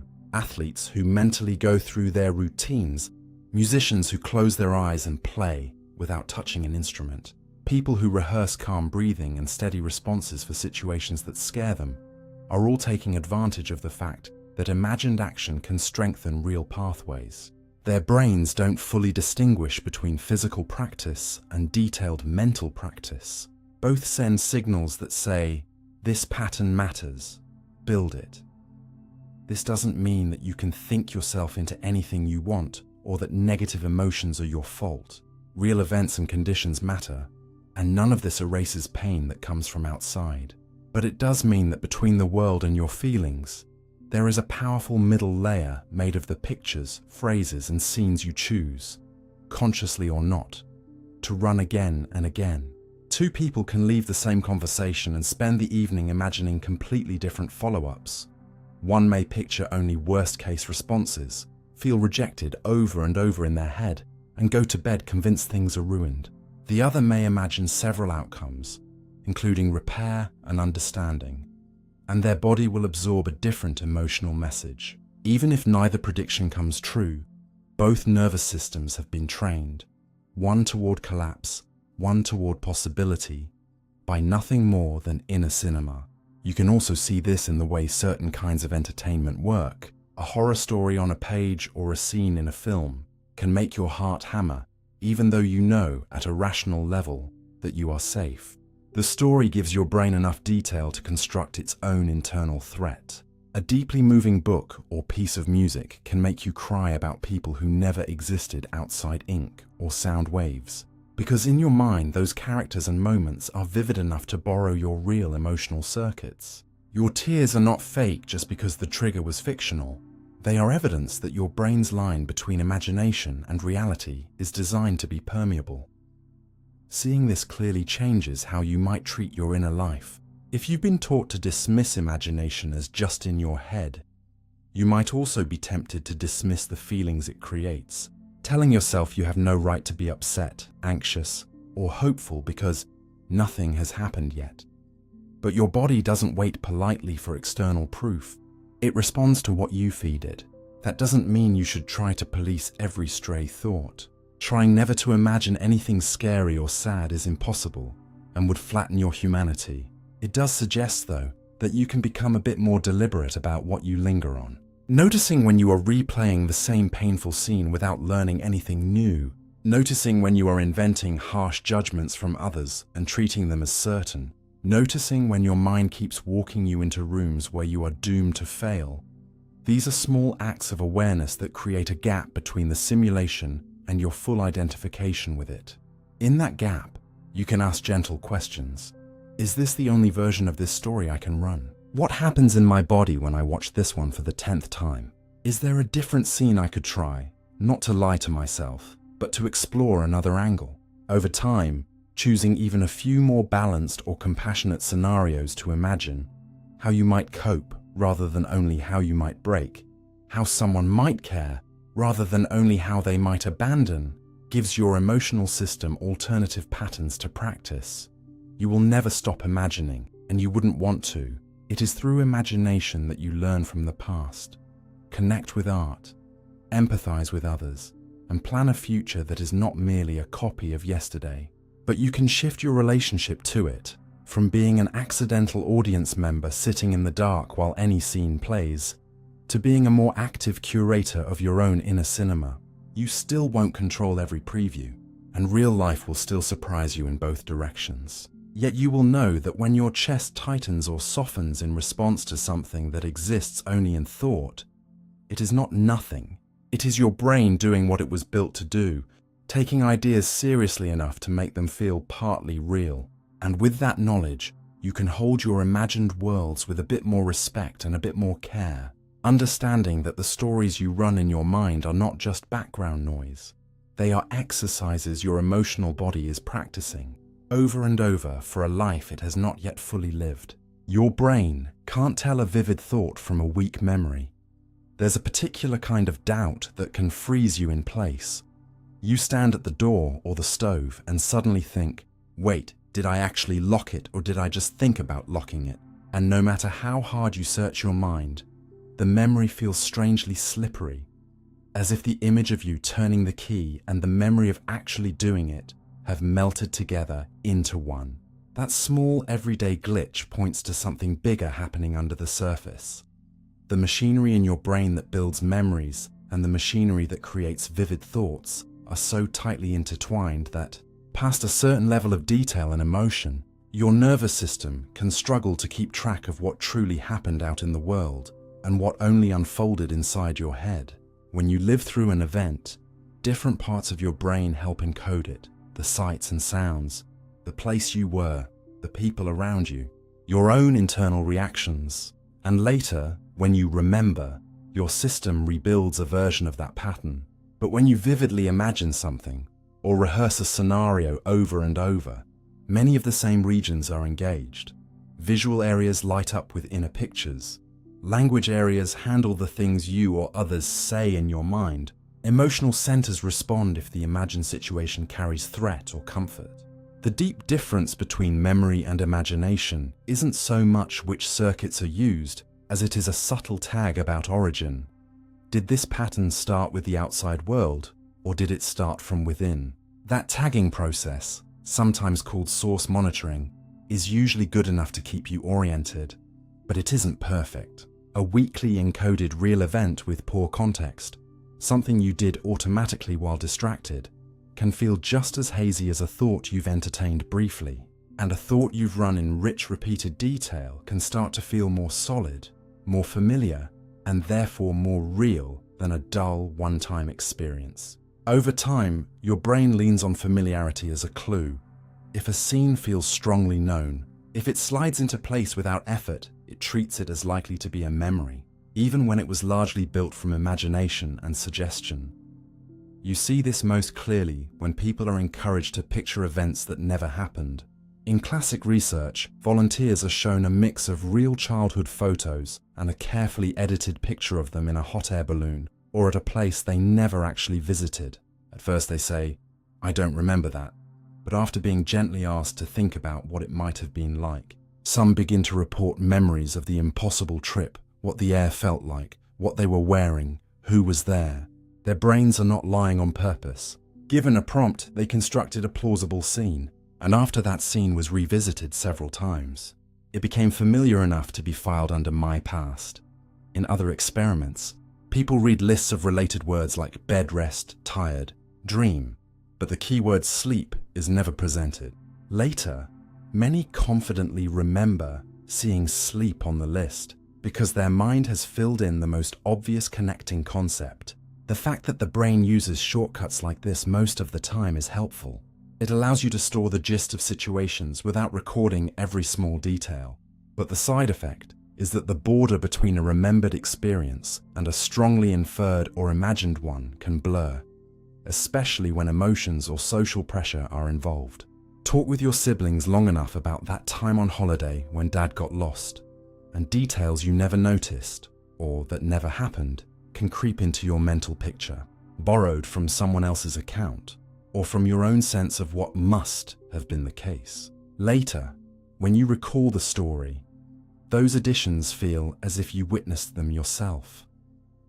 On a more private level, your mind does something similar with the small simulations you run every day.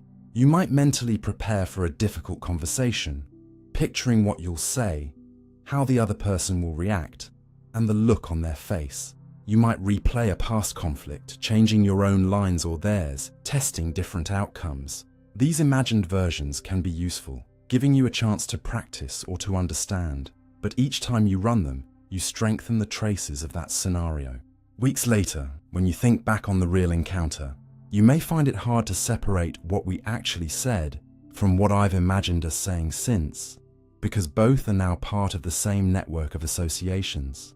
To your brain, the question, "Did this happen?" is answered not by checking a neat, objective log, but by sampling how fluent and vivid the scene feels. A sharply imagined thought, rehearsed in high detail, can therefore end up being treated like a weak memory. When you ask yourself, "Did I already send that email, or did I only think about sending it?" you are bumping up against this limitation. The pattern for composing the email exists in your mind either way. The only difference is whether your fingers actually hit send. And unless you encoded that moment with care, the tag can be fuzzy. This blending doesn't only affect harmless routines, it also shapes how you see yourself and others. If, for example, you often think, "I always say the wrong thing," your mind may generate vivid scenes of you stumbling over words, being judged, or being rejected. Each of those imagined episodes can feel emotionally intense. Your body reacts, your chest tightens, your face heats. Later, when you look back on your social life, those scenes, some real, some mental, can merge into a larger memory of you as someone who constantly fails, even if many actual conversations went well.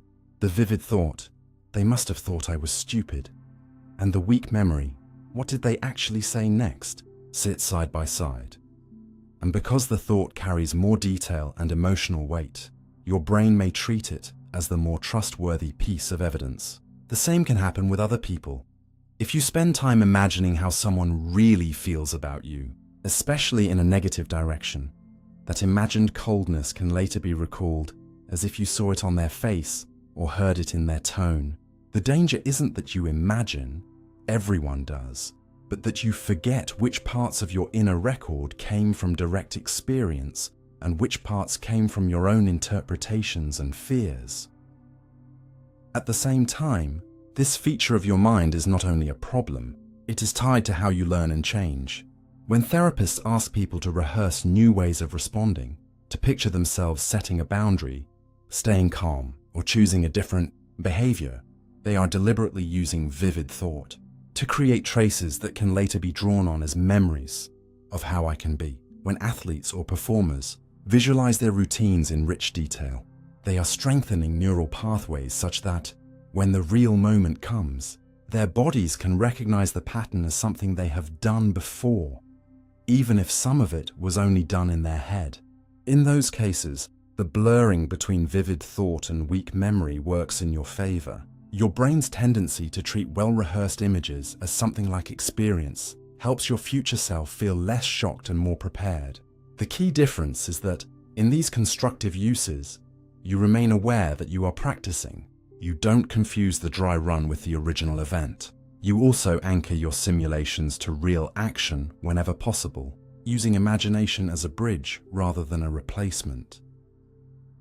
Understanding that your brain can't always tell a vivid thought from a weak memory invites a different attitude toward your inner life. Instead of treating every mental replay as unquestionable fact, you can hold your recollections with a bit more humility. This is how I remember it, but I know my mind fills gaps. You can be more cautious about how often you dwell on certain dramatic versions of events, especially when those versions paint you or others in the worst possible light. You might decide to capture key experiences in an external form, a journal entry written soon after, a photo, a note, knowing that later your memory will be part lived, part reconstructed.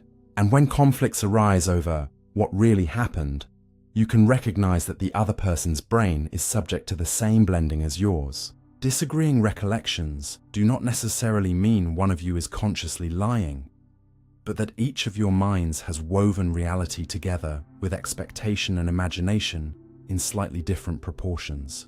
None of this means you must doubt everything or throw away all trust in your past. Your memories are still the best tools you have for navigating who you've been and where you're going. But by acknowledging how easily vivid thoughts can slide into that archive, you give yourself a chance to question the harshest stories you tell about yourself, to check whether some of your proof may really be long-practiced fears, and to use your imagination more deliberately, less as a factory for convincing self-accusations, and more as a place to rehearse the kinds of experiences you'd actually like to remember, as part of a life fully and more accurately lived. Your inner voice isn't universal. Some people don't have one. You might assume that whatever happens in your own head, whether it's a steady stream of sentences or a mostly wordless fog, is what happens in everyone else's. But one of the strangest discoveries people make when they start comparing notes is this: the inner voice you take for granted is not a universal feature of the human mind, and some people move through their days with almost no ongoing verbal monologue at all. If you're someone who hears thoughts in full sentences, you may be so used to narrating your life, replaying conversations, rehearsing replies, commenting on what you're doing, that it feels impossible to imagine thinking without that quiet commentator. When you read, you might catch every line as if it's being spoken softly inside. When you plan, you might string options together in phrases. When you judge yourself, the criticism arrives as direct quotes. So it's a shock, sometimes even unsettling, to learn that for others, thinking feels more like flashes of knowing, pictures, movements, or vague impressions that never pass through a definite inner voice. Ask them, what does your mind sound like? And they might honestly say, it doesn't sound like anything. It just is. Their thoughts are there, but not in the form of a running radio show. For them, reading may feel more like absorbing meaning than listening to invisible speech. Decision-making may be a wordless weighing of possibilities, like putting different shapes on a scale. Memories might return as scenes or bodily sensations rather than quoted lines. Both ways of experiencing are real. Both belong within the wide range of normal. They are just built from different proportions of imagery, language, and feeling inside the brain. There are regions that help you produce and understand spoken language. And when people with a rich inner monologue talk to themselves silently, those areas tend to activate as if they're getting ready to speak. But the command to move the mouth and throat is dialed down. It's as if the machinery of speech is being used in rehearsal mode. For people whose thinking is less verbal, other circuits often take the lead. Areas that handle spatial layouts, sensory images, or more abstract patterns. That doesn't mean they never use words inside. Many can, especially if a task demands it. But verbal thinking is more like a tool they pick up than the background hum of every moment. To complicate things further, very few minds are all one way or the other, even if you feel dominated by inner talk. There are times when you think in pictures, sounds, or quick, non-verbal hunches, like suddenly seeing how a room could be rearranged, or knowing someone is upset before you could put the feeling into language. And even if you rarely hear sentences, you likely have times when words become clear inside, like when you mentally rehearse a speech or repeat a phone number. The surprise for most people is simply how different the default setting can be from one person to the next. Two brains can solve the same problem, make the same choice, or feel the same emotion while using different internal formats. And because we can't climb into each other's heads, it's easy to mistake our personal format for the only one that counts as real thinking. Those differences come with their own strengths and challenges. If you tend to have a strong inner voice, you may find it easier to reason step by step, to talk yourself through complex tasks, to play with language, and to ask yourself clear questions. You can hear how a sentence will sound before you say it, which can be a gift in writing, teaching, or any work that depends on precise phrasing. But the same system that lets you guide yourself with kind, helpful words can also generate a harsh inner critic that never seems to stop commenting. Worries can become long monologues. Regrets can turn into scripts you recite again and again. Insults you've heard in the past can echo long after the situation is over. For someone with little or no inner speech, that specific kind of verbal storm may be unfamiliar. Their distress might show up more as a physical tightness, scattered attention, or a heavy, nameless mood rather than a flood of sentences. They might struggle instead with tasks that are easier when you can say them to yourself. Following multi-step verbal instructions, memorizing strings of unrelated words, or noticing the exact phrases that hurt or helped in a conversation. Their strengths might lie in grasping complex systems at a glance, recalling how a place looks, or sensing the overall shape of a problem. The point is not that one style is better, just that the kind of inner tools you have changes how you navigate the same outer world. You can start to explore your own mind's habits with simple experiments. When you read a line of text, do you experience it as a voice, perhaps even with a specific tone, or more as a direct arrival of meaning? When you count silently from 1 to 10, do you hear each number, or do you somehow move through them without sound, like stepping along invisible stones? If someone asks you to imagine an apple, do you see a crisp image, feel the idea of appleness without a clear picture, or automatically think the word apple as if it's spoken? When you anticipate a difficult conversation, does your mind generate precise lines of dialogue, or is it more like a blurry preview of emotions and gestures? None of these answers are right or wrong. They just reveal which channels your brain leans on first.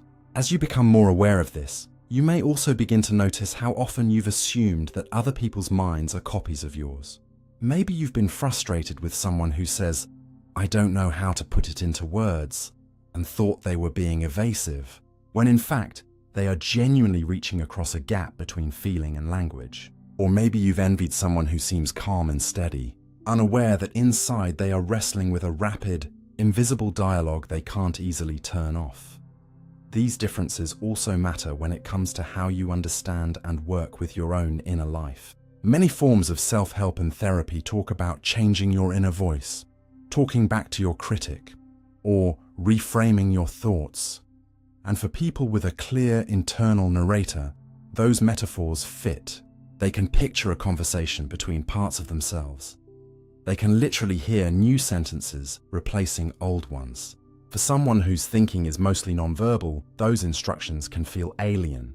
They might benefit more from practices that work with images, bodily sensations, or scenes, imagining themselves in supportive environments, paying attention to how their chest and stomach respond to certain situations, or using movement and breath to shift state rather than primarily relying on silent dialogue.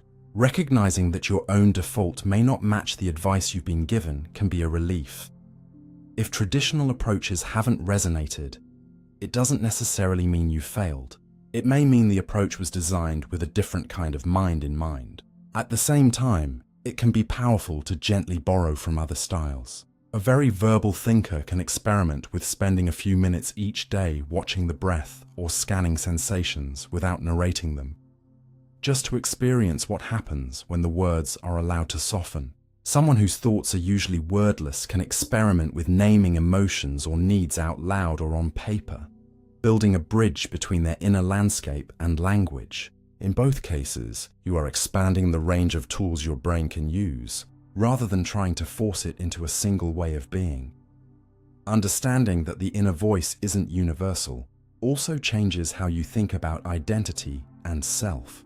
If you've grown up with a constant stream of I statements in your mind, I shouldn't have said that. I'll do better next time. I'm not good enough. I can handle this. It's easy to equate that voice with who you are, as if your essence were a kind of permanent commentator. Realizing that some people live with a quieter, less verbal headspace shows that a sense of self can be built from other ingredients, patterns of attention, preferences, memories, relationships, and actions that don't all need to be narrated to exist. You might start to see your own inner voice less as your core and more as one of the tools your brain uses to organize experience, a useful one, but not the only one. That shift can create a small but meaningful distance between me and the things said in my head, which is especially helpful when those things are unkind or untrue. And if you are someone with very little inner talk, learning that this is not a defect but a variation can reduce the sense of being secretly wrong. Your mind is not missing a part that everyone else has. It is arranged differently, and as you learn more about how it works, you can choose strategies that fit it rather than constantly trying to fit yourself to an imagined standard.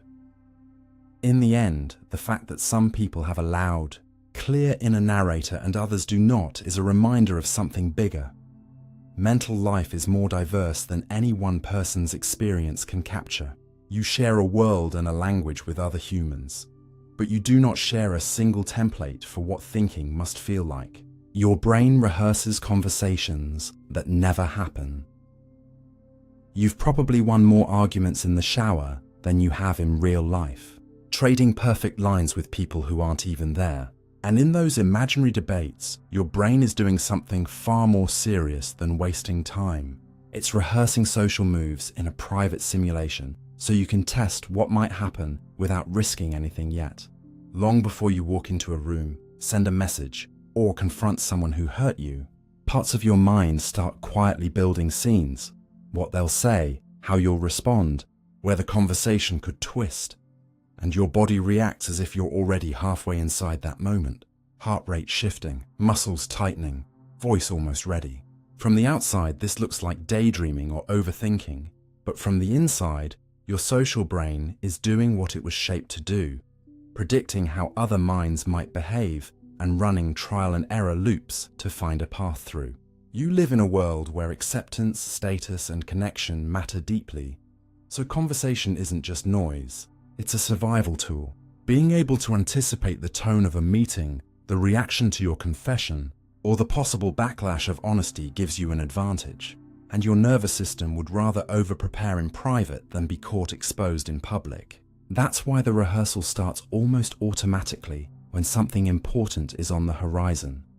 A job interview, a difficult talk with family, a risky confession to someone you like. You don't have to schedule it. You find yourself mid-scenario on the bus, in bed while washing dishes, swapping in different openings, trying out braver versions of yourself, or retreating in advance from situations that feel too dangerous to attempt. Inside these simulations, You don't only practice your own lines, you also act out the other person's role, giving them words and expressions they've never actually used. Your brain uses everything it knows about them, their past behavior, their habits, their values, and fills in the gaps with expectations and fears. In doing so, it is trying to answer questions. If I say this, will they get angry? Will they laugh at me? Will they finally understand? The more charged the topic, the more intense the rehearsal can become. Before a confrontation, you might run dozens of versions. One where you explode, one where you stay calm, one where they apologize, one where they double down. Each run-through teaches your nervous system something about how those states feel, how anger tightens your throat, how staying firm yet kind feels in your chest, how despair settles when you imagine the worst. Those are real emotional experiences, even if the conversation never leaves your imagination, and they influence how you feel when you actually walk into the real situation or decide not to. Sometimes this rehearsal is genuinely useful. Practicing clear, steady sentences in your mind can make it easier to say them when it counts. Visualizing yourself listening instead of interrupting can help you hold that shape later. Athletes and musicians use mental practice for performance. You, in a quieter way, use it for social life. But the same system that can help you prepare can just as easily trap you. Because your brain is so good at simulating, rehearsed conversations can become loops. You replay an old argument, but this time you finally say what you should have said. You imagine your boss humiliating you again, or your partner dismissing you, and your body relives the sting with every pass. The line between preparation and rumination is crossed when you're no longer exploring new possibilities, just repeating the same script and reinforcing the same pain. At that point, your internal rehearsal isn't teaching you anything new. It's teaching your nervous system that certain relationships equal threat and certain rooms equal danger, even if the original event is over. The next time you see that person, just thinking about speaking up can trigger the emotional weight of 100 imaginary conversations you've had with them in your head. No wonder you freeze. Your brain is not only reacting to who they are, it's reacting to the ghost theater it's been running all week. And because these rehearsals happen in private, they can also create misunderstandings. You might feel as if you've already had a dozen talks with someone, you've explained, they've refused to understand, you're exhausted, when in reality they have no idea what you've been wrestling with. To them, the problem has barely been named. To you, it feels old and hopeless. Your brain's practice rounds have given you real feelings about a story that never actually unfolded out loud. Knowing this doesn't mean you should try to shut down all inner dialogue. That's neither realistic nor desirable. The goal isn't to stop rehearsing entirely, but to become more aware of when your brain is genuinely preparing you and when it's just replaying fear. One helpful question to ask yourself when you catch a conversation looping is, am I learning anything from this version that I didn't know before? If the answer is yes, if you're discovering a calmer way to phrase something, noticing where you might be unfair, or finding words that feel more honest, then your rehearsal is doing its job. If the answer is no, if it's the same accusation, the same comeback, the same imagined rejection, then you're probably not in the realm of practice anymore. You're in the realm of mental habit. At that point, your brain is burning energy on an inner drama that leaves you more drained and less likely to act.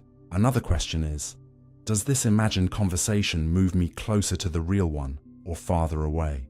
A useful rehearsal makes it easier to eventually speak. An unhelpful one leaves you so tired or scared that you delay even more. You can experiment with small shifts. Instead of always casting the other person in the worst possible light in your mind, cruel, dismissive, impossible, you can try a version where they are still flawed but slightly more receptive, just to see how your own body responds. Instead of ending every imagined talk in disaster, you can play out a version where you survive awkwardness and the world doesn't end. Doing this doesn't mean you're naive. It means you're training your brain to recognize more than one possible path, so you're not locked into only the darkest script. You can also set boundaries with your inner rehearsals. Tell yourself, I'll think about what to say to them for 10 minutes. Then I'll write down a few key sentences and give my mind permission to rest. Giving your brain something concrete to do, like summarizing your main point on paper, can turn endless rehearsal into a plan. And you can ask, gently, in the middle of a spiraling monologue, have I actually talked to them yet? Or only to my idea of them?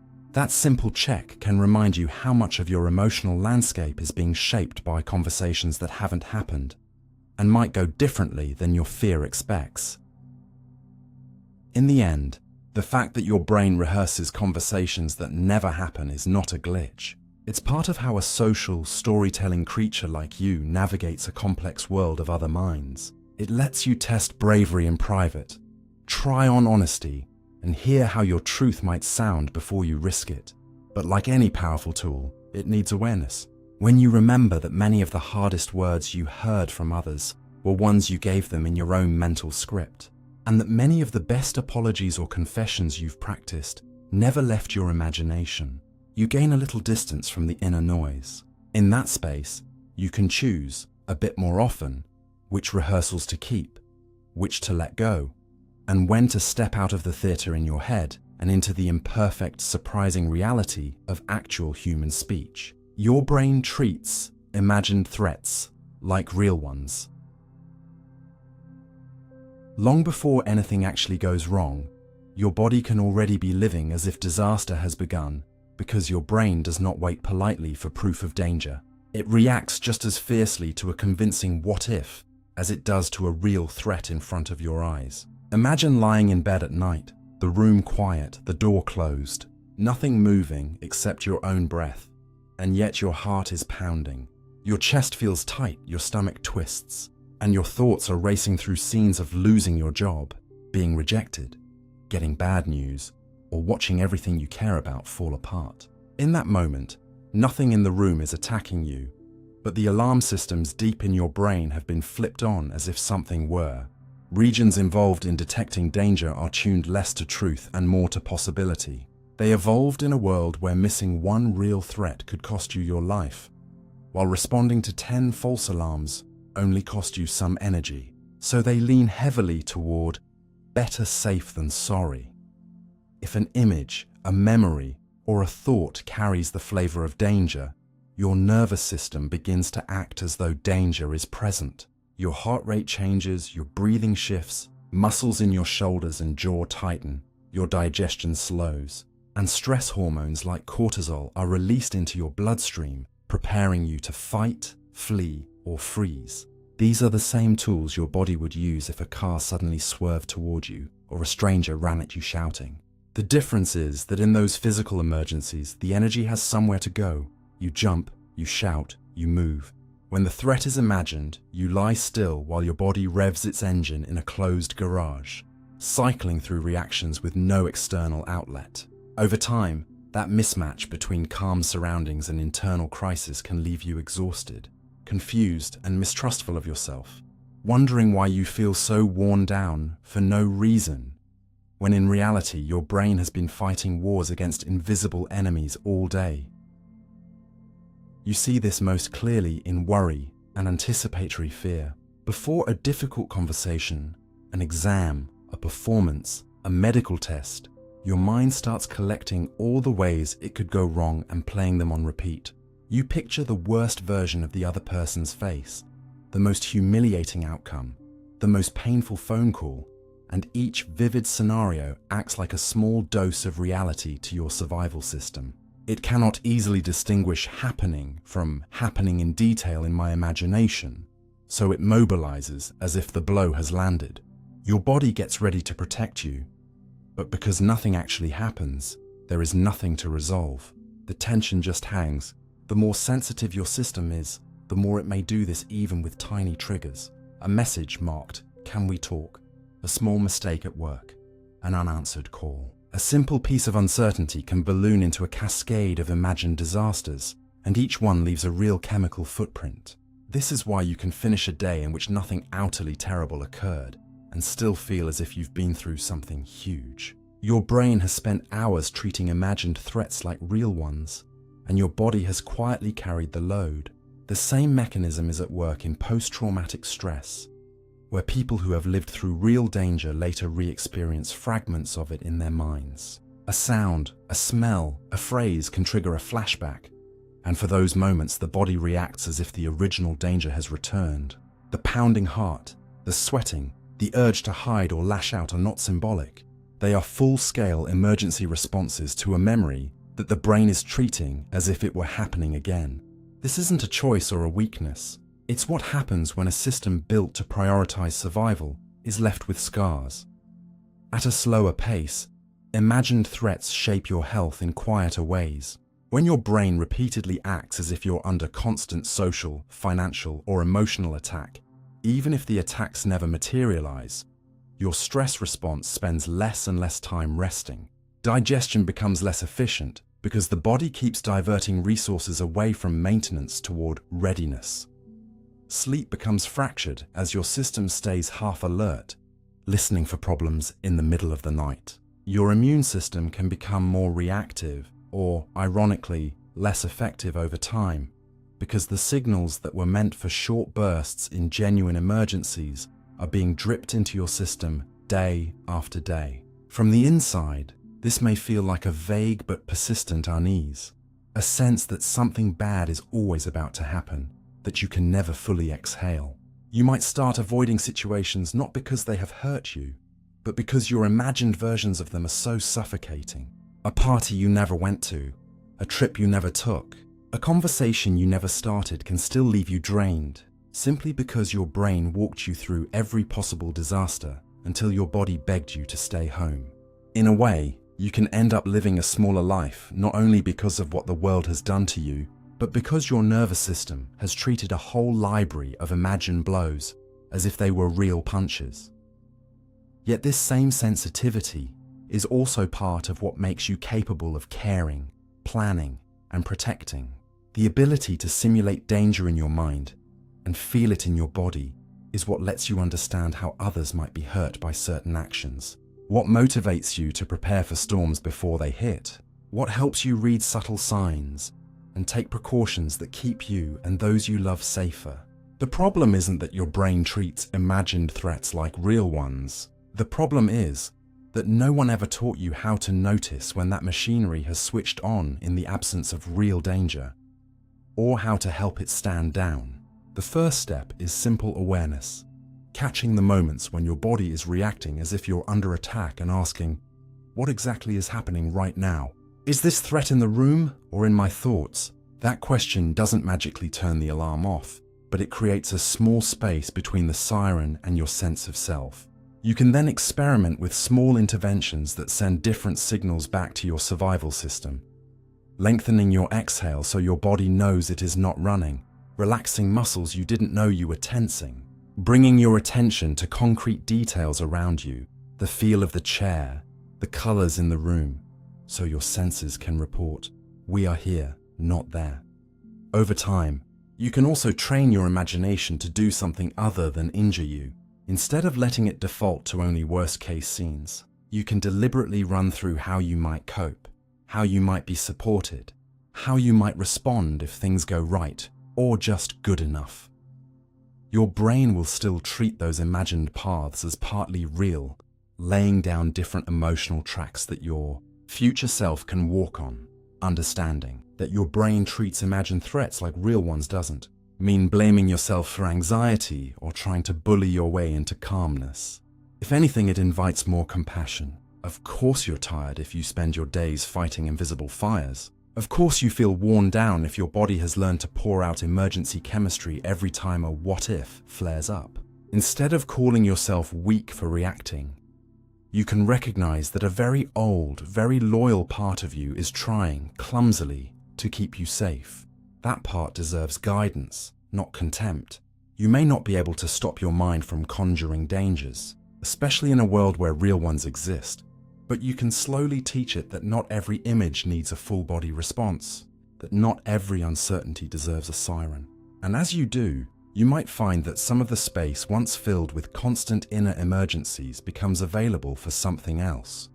For rest, for noticing what is actually happening in front of you, and for choosing, with a little more freedom, which threats require your energy and which can be met with a quieter breath and the simple, grounding truth that right now, in this precise moment, you are still here. You're a slightly different person in every situation. If you pay close attention to yourself across a single day, it can feel as if you are quietly swapping masks without noticing. Your voice softens or sharpens depending on who calls. Your jokes change with the group you're in. Your posture shifts when your boss walks in compared to when you're with an old friend. And without ever deciding to, you become a slightly different version of you in each place. It's tempting to think one of these is the real you and the others are fake, but your brain doesn't organize you that way. It treats you more like a set of patterns that light up differently, depending on which environment you're standing in. Deep inside, you carry networks of memories, habits, and emotional associations tied to specific people and contexts. The way your body learned to react around family, the tone you adopted in school, the manner you grew into at work, the looseness you allow yourself only with certain friends. When you step into a situation, your brain scans for cues, faces, furniture, smells, social roles, and those cues quietly activate different configurations of you. Around someone who has always expected you to be responsible and serious, your nervous system pulls up the version of you who is careful with words and quick to fix problems. Around someone who knew you when you were younger and freer, it may call up a more playful, impulsive version. You don't consciously choose this every time. Much of it runs on learned if-then patterns. If we're here, behave like this. If we're with them, avoid that. If we're in that room, don't show this part. Over years, those conditional responses get rehearsed until they feel like second nature. Social life amplifies this modularity. As a child, you learned that different settings came with different rules. Whisper here, speak up there, share in this circle, hide in that one. And your brain linked each pattern not just to the place, but to a sense of who you are there. One self might be more nurturing, another more competitive, another more quiet and observant. Each is made from real parts of you, just weighted differently. In a group where everyone talks loudly and interrupts, your own volume may rise and your sentences become shorter. Your brain has picked up that in this micro-world, quick, bold speech is rewarded. In a reflective one-on-one, your listening self may expand, your tempo slowing, thoughts allowed to stretch. Even your sense of morality and courage can tilt with context. Alone, you might feel certain that you'd speak up if someone was treated unfairly. In a room where everyone else looks away, that certainty can melt, and a version of you that prioritizes staying safe and fitting in takes over. This doesn't mean you have no core. It means that your core has more than one way of expressing itself, and that expression depends heavily on the invisible pressures and expectations your social brain is reading moment by moment. Your body chemistry joins in. Under stress, when you feel watched or judged, your heart rate and breathing patterns change, and those shifts feed into your mental state, nudging you toward more guarded, cautious behavior. In relaxed environments, different neurochemical mixes support openness, curiosity, and humor, and you may surprise yourself with how warm or creative you become. Think about how you are when you're sleepy versus fully rested, hungry versus satisfied, your patience, your optimism, your willingness to tolerate ambiguity all morph. The you who agrees to big commitments late at night may not be the same you who has to honor them in the morning. Language can alter yourself too. If you speak more than one, you might notice that your gestures, politeness levels, even your sense of humor shifts slightly depending on which tongue you're using, because each language is tied to a different cluster of memories and norms. Online, behind a screen, yourself may grab more confidence or sharpness, because the distance and anonymity mute some of the fear responses that would keep you gentler in person. None of these versions is a lie. Each is your brain solving a different set of social equations with the tools and signals available.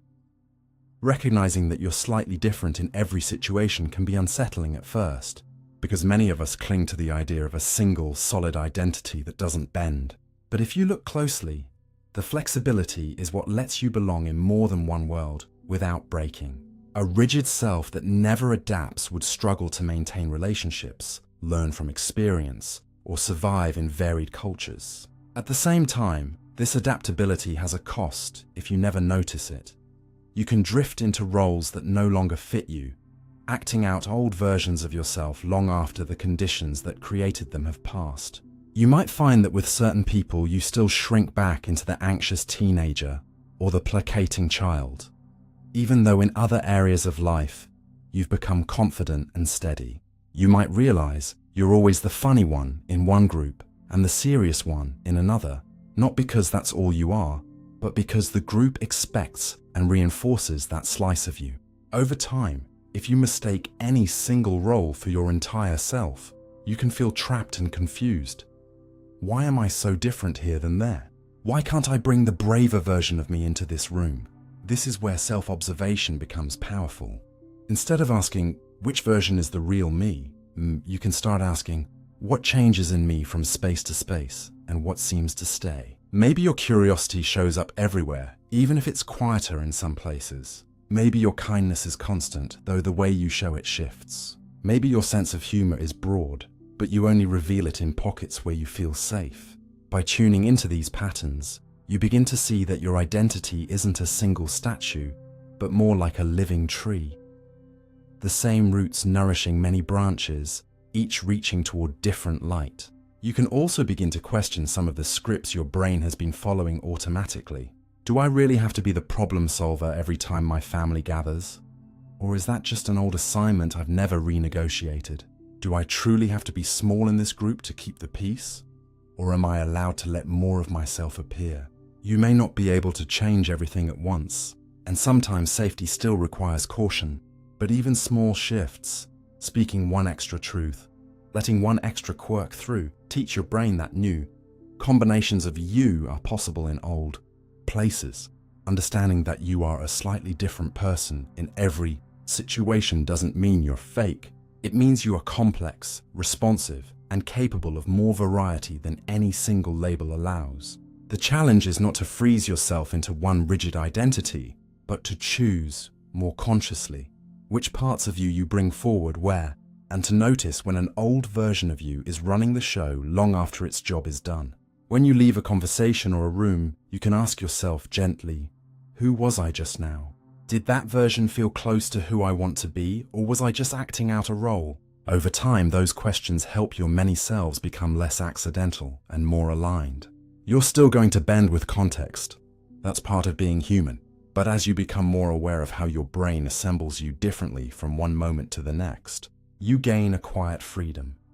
You're no longer only the sum of your automatic roles. You are the one who can notice them, adjust them, and slowly weave them into a life where the person you are with others and the person you feel yourself to be alone don't drift so far apart. Most of your brain activity is automatic, not chosen. For all the effort you put into deciding who you are and what you'll do next, almost everything that keeps you alive, moving, reacting, and even thinking is happening in a hidden workshop you don't control and mostly never see. Right now, as you listen, you're not telling your pupils how wide to be. You're not calculating how much blood your heart should push on the next beat. You're not micromanaging the tiny muscles that keep you upright. And you're definitely not consciously choosing the exact sequence of electrical spikes that lets you recognize these words. You simply experience the result. I'm reading. I'm breathing. I'm me. Underneath that sense of smooth continuity, billions of cells are firing in complex patterns to keep your temperature in a safe range. Balance the levels of salts and sugars in your blood. Coordinate digestion. Adjust your breathing to match how active you are, and maintain the tension in your muscles so your head doesn't slump forward. If you had to manage all this with deliberate effort, you wouldn't make it through a single minute. There isn't enough attention in you to handle even a fraction of it. So, your brain runs most of its workload on automatic programs, reflexes, routines, and background control systems that rarely ask your permission. The same is true for the way raw noise from the world becomes a meaningful scene.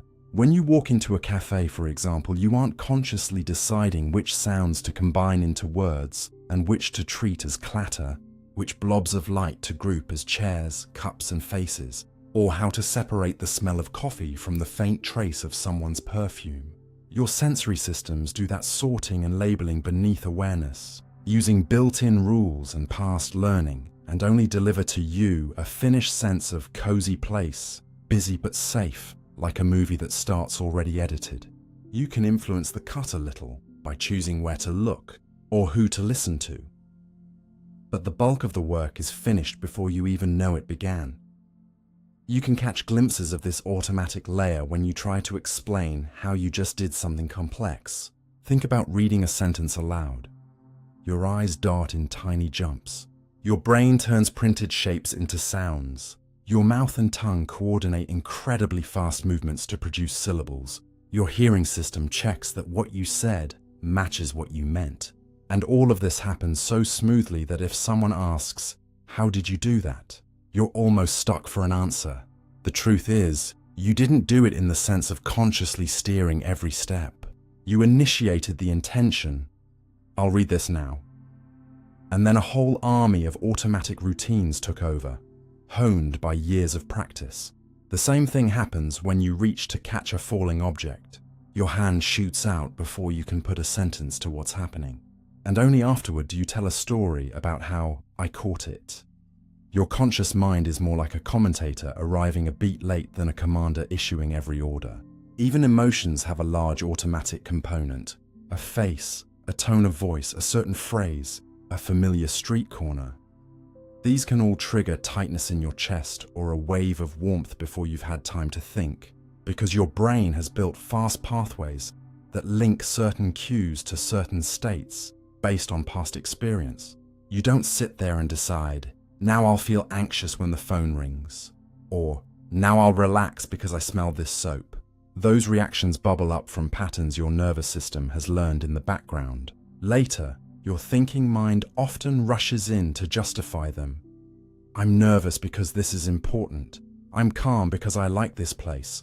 But the initial shift was not chosen, it was triggered. What we usually call will or choice sits on top of this automatic machinery like a narrow spotlight.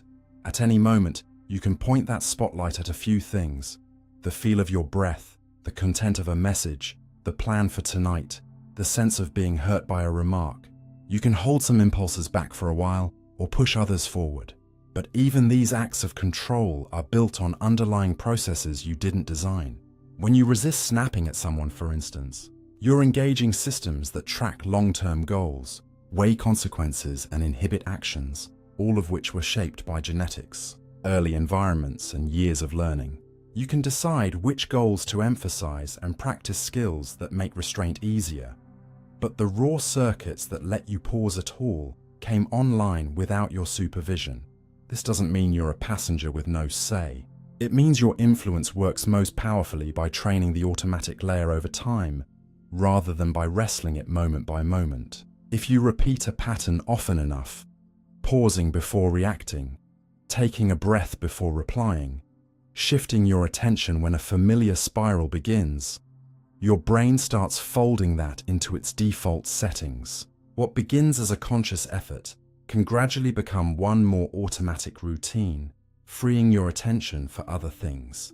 That's how you've already learned almost everything you can do without thinking. Walking, reading, navigating spaces, understanding jokes, recognizing a friend from far away. None of those are built in from birth. They were once clumsy, slow acts that your brain gradually automated. Seeing how much of you runs on autopilot can feel threatening, as if it shrinks your sense of being a free, choosing person. But there's another way to look at it. The automatic systems are the scaffolding that carry most of the load, so that the small, precious part of you that reflects and chooses doesn't have to spend itself on keeping your heart beating and your speech muscles aligned. Instead of trying to micromanage everything that arises in you, every thought, every feeling, every urge, you can start to relate to them as outputs of a vast, mostly unconscious machine that is doing its best with the data it has. An anxious surge, a sudden flash of anger, a habit you fall into when tired. These become less like moral verdicts on who you are and more like signals about how your automatic layer has been wired so far. From there, your job shifts. Rather than asking, why am I like this right now? As if a single choice could explain it, you can ask, what has my brain been practicing? And what do I want it to practice next? You can't flip a switch and stop most of your brain activity from being automatic, and you wouldn't want to. But you can nudge the kinds of patterns that get automated, little by little, through repetition, environment, and the gentle use of that narrow but real capacity to choose where you put your attention and how you act in the next small moment. In that sense, you are both less in control than you imagine and more powerful than you think, not the ruler of every firing neuron, but the one part of the system that can notice the autopilot, decide which habits to feed, and slowly reshape what automatic will mean for the future you. Your brain uses shortcuts that often fool you. You probably like to think of yourself as someone who looks at the facts and decides. But most of the time, your brain is doing something much sneakier. It's leaning on quick mental shortcuts that were built to keep you moving. And those shortcuts quietly bend what you notice, what you remember, and what feels true long before you get to the part where you say, I've thought about this. Imagine hearing about a plane crash on the news and feeling suddenly sure that flying is dangerous, even if you know the statistics say it's safer than driving. What just happened is a shortcut called availability. Your brain uses ease of recall as a stand-in for actual frequency. If an event comes to mind quickly and vividly, it feels common, important, risky. Plane crashes get dramatic coverage. Car accidents blend into everyday life, so your mental radar is more responsive to one than the other. The same thing happens with crime stories, shocking medical cases, or rare disasters. The more striking and repeated they are, the more your brain treats them as everyday threats, and you might find yourself anxious about dangers that are vanishingly unlikely while walking calmly past risks that are statistically much larger. Another shortcut, representativeness, kicks in when you glance at someone and instantly assign them to a category because they fit the picture in your head. A quiet person with glasses becomes, in your mind, more likely to be a bookish type than a mechanic, even if there are far more mechanics in the world. Your brain is matching them to a template. This looks like the kind of person who, and treating that match as a probability calculation. It feels like a clean intuition, but it's often ignoring the actual numbers. Marketers and scammers know all of this very well. They dress websites, products, and messages in the surface features your brain has learned to trust. Certain colors, fonts, phrases, symbols, and your shortcut that says this looks official, so it probably is can be triggered even when nothing solid sits underneath. Money decisions are full of these quick tricks too. When you see something labeled, was 100, now only 40, your brain rarely asks, but what is it actually worth? The first number you see anchors your sense of scale. So 40 feels like a bargain in comparison, even if 40 is still more than you would have paid had you not seen the original price. That same anchoring happens in negotiations, salaries, even charity appeals. The initial number on the table subtly pins your expectations. Then there's loss aversion. Your brain reacts more strongly to the idea of losing something than to the idea of gaining something of equal size. The pain of losing 50 feels larger than the joy of finding 50. So you may cling to subscriptions, items, or situations that no longer serve you simply because giving them up feels like a loss. Even when hanging on quietly costs you more, a related shortcut appears in how you value the things you already own. Once something is yours, your brain's sense of its worth goes up. So selling it at its real market value can feel unfairly cheap. What's happening under all of these quirks is that your mind uses quick emotional signals. This feels like a deal. This feels like a loss. This feels expensive, instead of doing slow calculations every time. Most of the time that's efficient. In a world where you constantly have to choose under time pressure, it's useful to have a fast sense of good enough. But in certain situations, those feelings are being steered by context you don't realize is shaping them. The order in which options are presented, the words used to frame them, or the simple fact of who spoke with more confidence. Even your sense of truth is vulnerable to shortcuts. Your brain uses familiarity as a rough guide to what's real. Statements you've heard many times become easier to process, and that ease gets misread as, "This is probably right." This is why a claim, repeated often enough, starts to feel more solid, even if it's never been backed by good evidence.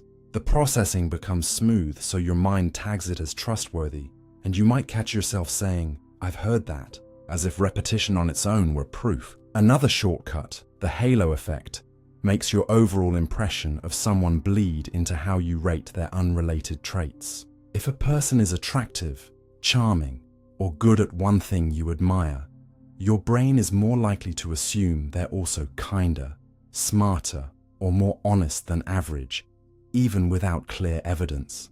The opposite happens too.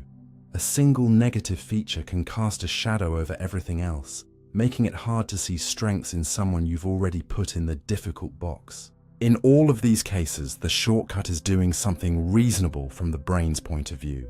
In a complex social world, it's efficient to use surface cues, familiarity, first impressions, emotional tone, as hints that guide who to trust and what to believe.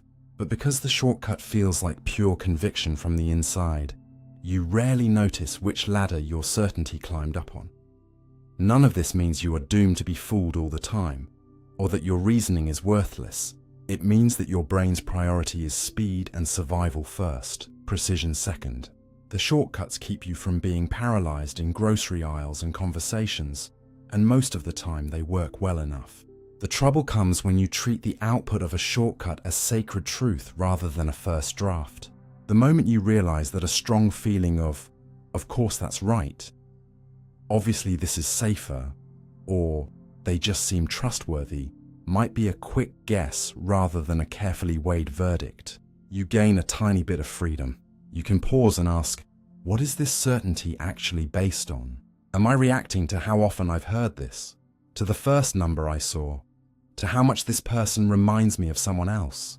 Those questions don't magically turn you into a perfectly rational machine, but they do shift you from being completely inside the shortcut to standing just outside it long enough to see its outline.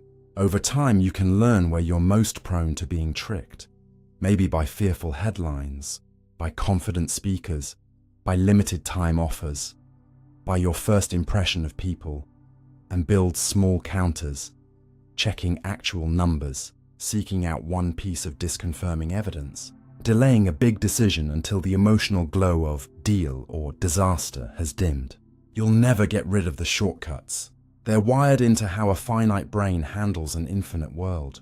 But by knowing they're there, and by treating your own quick judgments as hypotheses instead of commandments, you turn them from invisible rulers into tools you can question, adjust, and sometimes gently refuse to obey. Your brain loves to complete unfinished patterns. A half-finished sentence can tug at your attention more strongly than a completed one, and a melody that stops just before the final note can feel almost physically uncomfortable. Because your brain is not only built to notice patterns, it is built to crave their ending. When you see a circle with a small gap in it, you don't usually experience separate curved lines floating near each other. You see a circle that happens to be slightly broken because your visual system automatically supplies the missing piece. When you hear the first few notes of a familiar song, the rest begins to rise in your mind before it is played, as if your brain has already stepped ahead and is waiting for the world to catch up. This tendency is known in psychology as closure, and it is one of the quiet reasons life feels organized instead of endlessly fragmented. Your brain receives incomplete information all the time. A face partly hidden by shadow, a word half heard in a noisy room, a friend's unfinished text, a story paused before the answer is revealed. If it waited for perfect data before making sense of anything, you would move through the world slowly and helplessly. So instead, it uses what it already knows to complete what is missing. This is why you can read a sentence even when some letters are smudged, recognize a person from a silhouette, understand speech when a sound is swallowed by background noise, and feel the shape of an object in the dark with only a few touches. Your mind is constantly asking, What is this probably part of?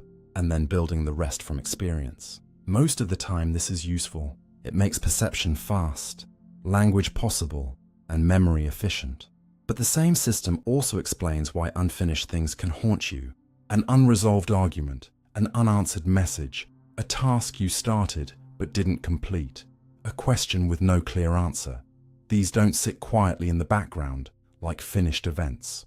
They stay mentally active because your brain keeps trying to close the loop. This is often connected to what researchers call the Zeigarnik effect. Unfinished or interrupted tasks tend to remain more memorable than completed ones, not because they are always more important, but because the mind keeps tagging them as still open. Once something is done, the brain can file it away with less urgency. But when something remains unresolved, a small part of your attention keeps circling back, checking whether the missing piece has appeared yet. That's why a cliffhanger at the end of an episode pulls you into the next one. Why a mystery novel becomes hard to put down. Why a notification preview that shows only part of a message can feel impossible to ignore. Your brain dislikes the open shape. It wants the missing word, the final answer, the emotional resolution, the last note. This desire for completion is not just intellectual. It has emotional weight. An unfinished social moment can feel heavier than a finished unpleasant one. If someone says, "We need to talk later," your brain may immediately begin filling the empty space with possible meanings because the pattern is incomplete and uncertain. It would rather generate 10 imagined endings than sit peacefully with none. If a relationship ends without a real goodbye, if someone disappears without explanation, if you never get to say what you meant, your mind may keep returning to that gap for years, not simply because you are dramatic or weak, but because your brain is trying to finish a pattern that life left open.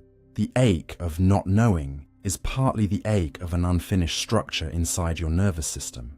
You may not need a perfect answer, but your brain wants some kind of ending it can live with. This is also why rituals matter more than they may seem. Funerals, apologies, graduations, final conversations, closing a notebook after writing something down. These are not just symbolic gestures. They give the brain a boundary. They say, "This chapter has a shape now." Without such boundaries, the mind can keep wandering the hallway, looking for a door that was never closed. But there is danger in this hunger for completion too, because your brain often prefers a quick ending over an accurate one. If the facts are missing, it may invent a reason. If someone acts distant, it may complete the pattern with, "They hate me." If you fail once, it may complete the pattern with, "I always fail." If a few events line up strangely, it may complete them into a story of destiny, punishment, or conspiracy. Closure feels satisfying, so your brain may accept a painful explanation simply because it is complete, while rejecting a more honest one because it is uncertain. This is one reason people cling to simple stories about complex lives. A simple story closes the loop. A complex truth leaves edges unfinished. Yet growth often requires learning to tolerate those unfinished edges without rushing to fill them with fear. Not every silence means rejection. Not every delay means disaster.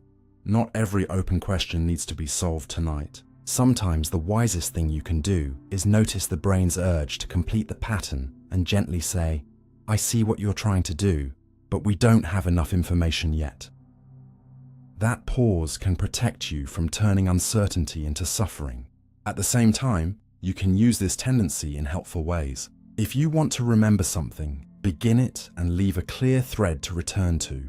Your mind will keep it alive. If you want to motivate yourself, make the next step visible but unfinished, like leaving a book open to the next page or writing the first line of tomorrow's task before you stop.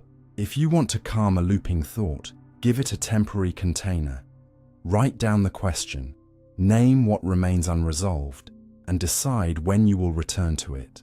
The brain often relaxes when it knows the open loop has been acknowledged, even if it has not yet been solved.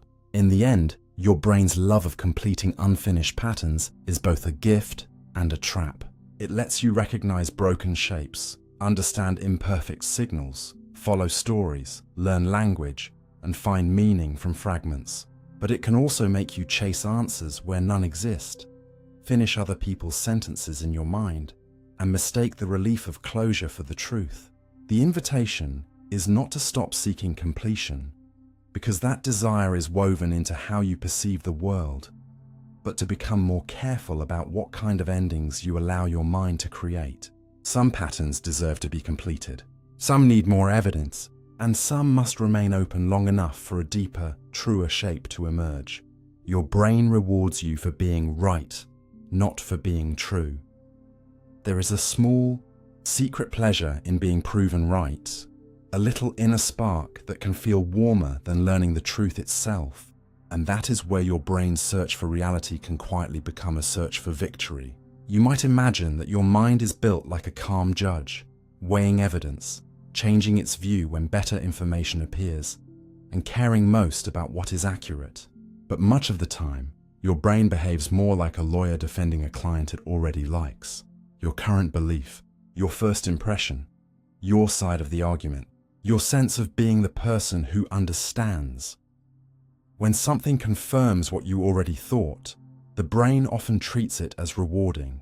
It feels smooth, satisfying, almost relieving, because the world has just lined up with your inner model. You predicted something, and then the prediction seemed to land. That match can trigger a sense of confidence and pleasure, not because the belief has been proven in the deepest possible way, but because the brain loves successful predictions. It likes the feeling that its map still works. So when you read a comment that supports your opinion, hear a story that matches your suspicion, or find one example that fits what you wanted to believe, your mind may lean forward and say, "See, I knew it." That feeling is powerful, and it can arrive before the slower question has time to form. But is this actually enough evidence? This is one reason being wrong can feel strangely painful. It is not just that a fact changed. It can feel as if a tiny part of your identity has been threatened.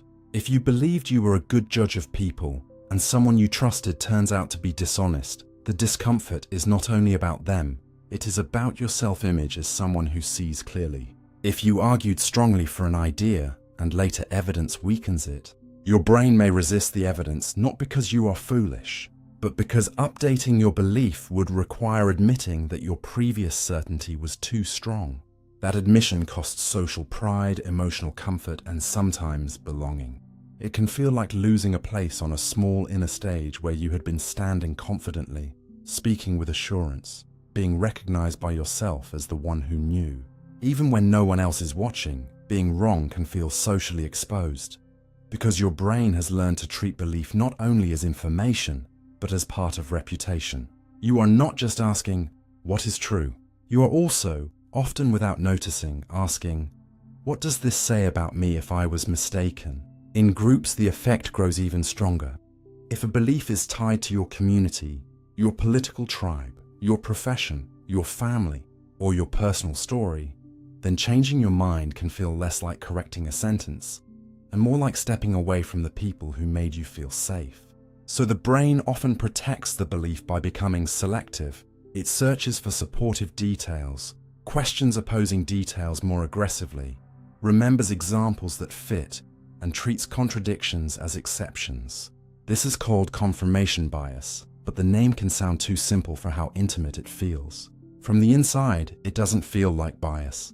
It feels like clarity. It feels like common sense. It feels like other people are the ones refusing to see. And because the brain is very good at building explanations after the fact, you may not notice the selection happening. You may honestly believe you are being fair while giving generous interpretations to evidence that supports you and harsh interpretations to evidence that challenges you. A weak story on your side becomes interesting. A strong argument from the other side becomes suspicious. A mistake made by someone you agree with becomes just one detail. A mistake made by someone you oppose becomes proof of everything I already thought. The reward for being right is not always loud. Sometimes it is just a quiet release of tension. You had a feeling someone didn't like you, and then they send a short message, so your brain says, "There it is." You thought a certain kind of person was unreliable, and one example appears, so your brain circles it in red. You believed you were unlucky, and one bad event becomes proof. You suspected that effort never pays off, and one disappointment becomes a final verdict. In each case, the brain rewards the match between expectation and experience, even if the larger truth is more complicated. The danger is that the reward can make a belief feel more accurate than it is. Truth usually requires patience. It asks you to hold uncertainty, compare many examples, listen to people who annoy you, and allow your first explanation to be incomplete. But being right offers a faster reward. It gives you a clean emotional ending. I knew it, I saw it, I was not wrong. That is why arguments so often fail to change minds. When someone challenges you directly, your brain may not enter learning mode, it may enter defense mode. Instead of asking, "What can I understand here?" it asks, "How do I protect my position?" You start gathering counterpoints while the other person is still speaking. You notice the weakest part of their argument and ignore the strongest. You feel clever when you find a flaw, because finding that flaw restores the reward of being right. The strange part is that intelligence does not automatically protect you from this. A smarter brain can sometimes become better at defending a false belief, because it has more tools for explaining away inconvenient facts. Reasoning can become a shield instead of a window. It can help you build a castle around an idea that should have been a tent. Temporary, movable, open to the weather of new evidence. This is why humility is not the opposite of intelligence. It is one of the conditions that lets intelligence serve truth. Without humility, intelligence can become a machine for winning. With humility, it becomes a tool for updating. And updating is not emotionally easy, because the brain often treats certainty like shelter. A clear belief gives you a place to stand. It reduces the discomfort of not knowing. It lets you move through the world with less hesitation. But if the shelter is built in the wrong place, staying inside it just because it feels safe can become another form of blindness. Sometimes the truth is not the thing that comforts you first. Sometimes it is the thing that unsettles you just enough to make you more awake. To move closer to truth, the brain has to learn a different kind of reward. Not the quick pleasure of winning, but the slower satisfaction of updating. That means learning to feel a small respect for the moment when you say, "I didn't know that," or "I may have been wrong," or "This is more complex than I thought." At first, those moments can feel like defeat because your brain has been trained to associate certainty with strength. But over time, they can become signs of freedom. A mind that can update is not weaker than a mind that never bends. It is less trapped by its own past. You can practice this in small ways. When you feel the rush of "I knew it," pause and ask what evidence would change your mind. If the honest answer is nothing, then you are not investigating anymore. You are protecting.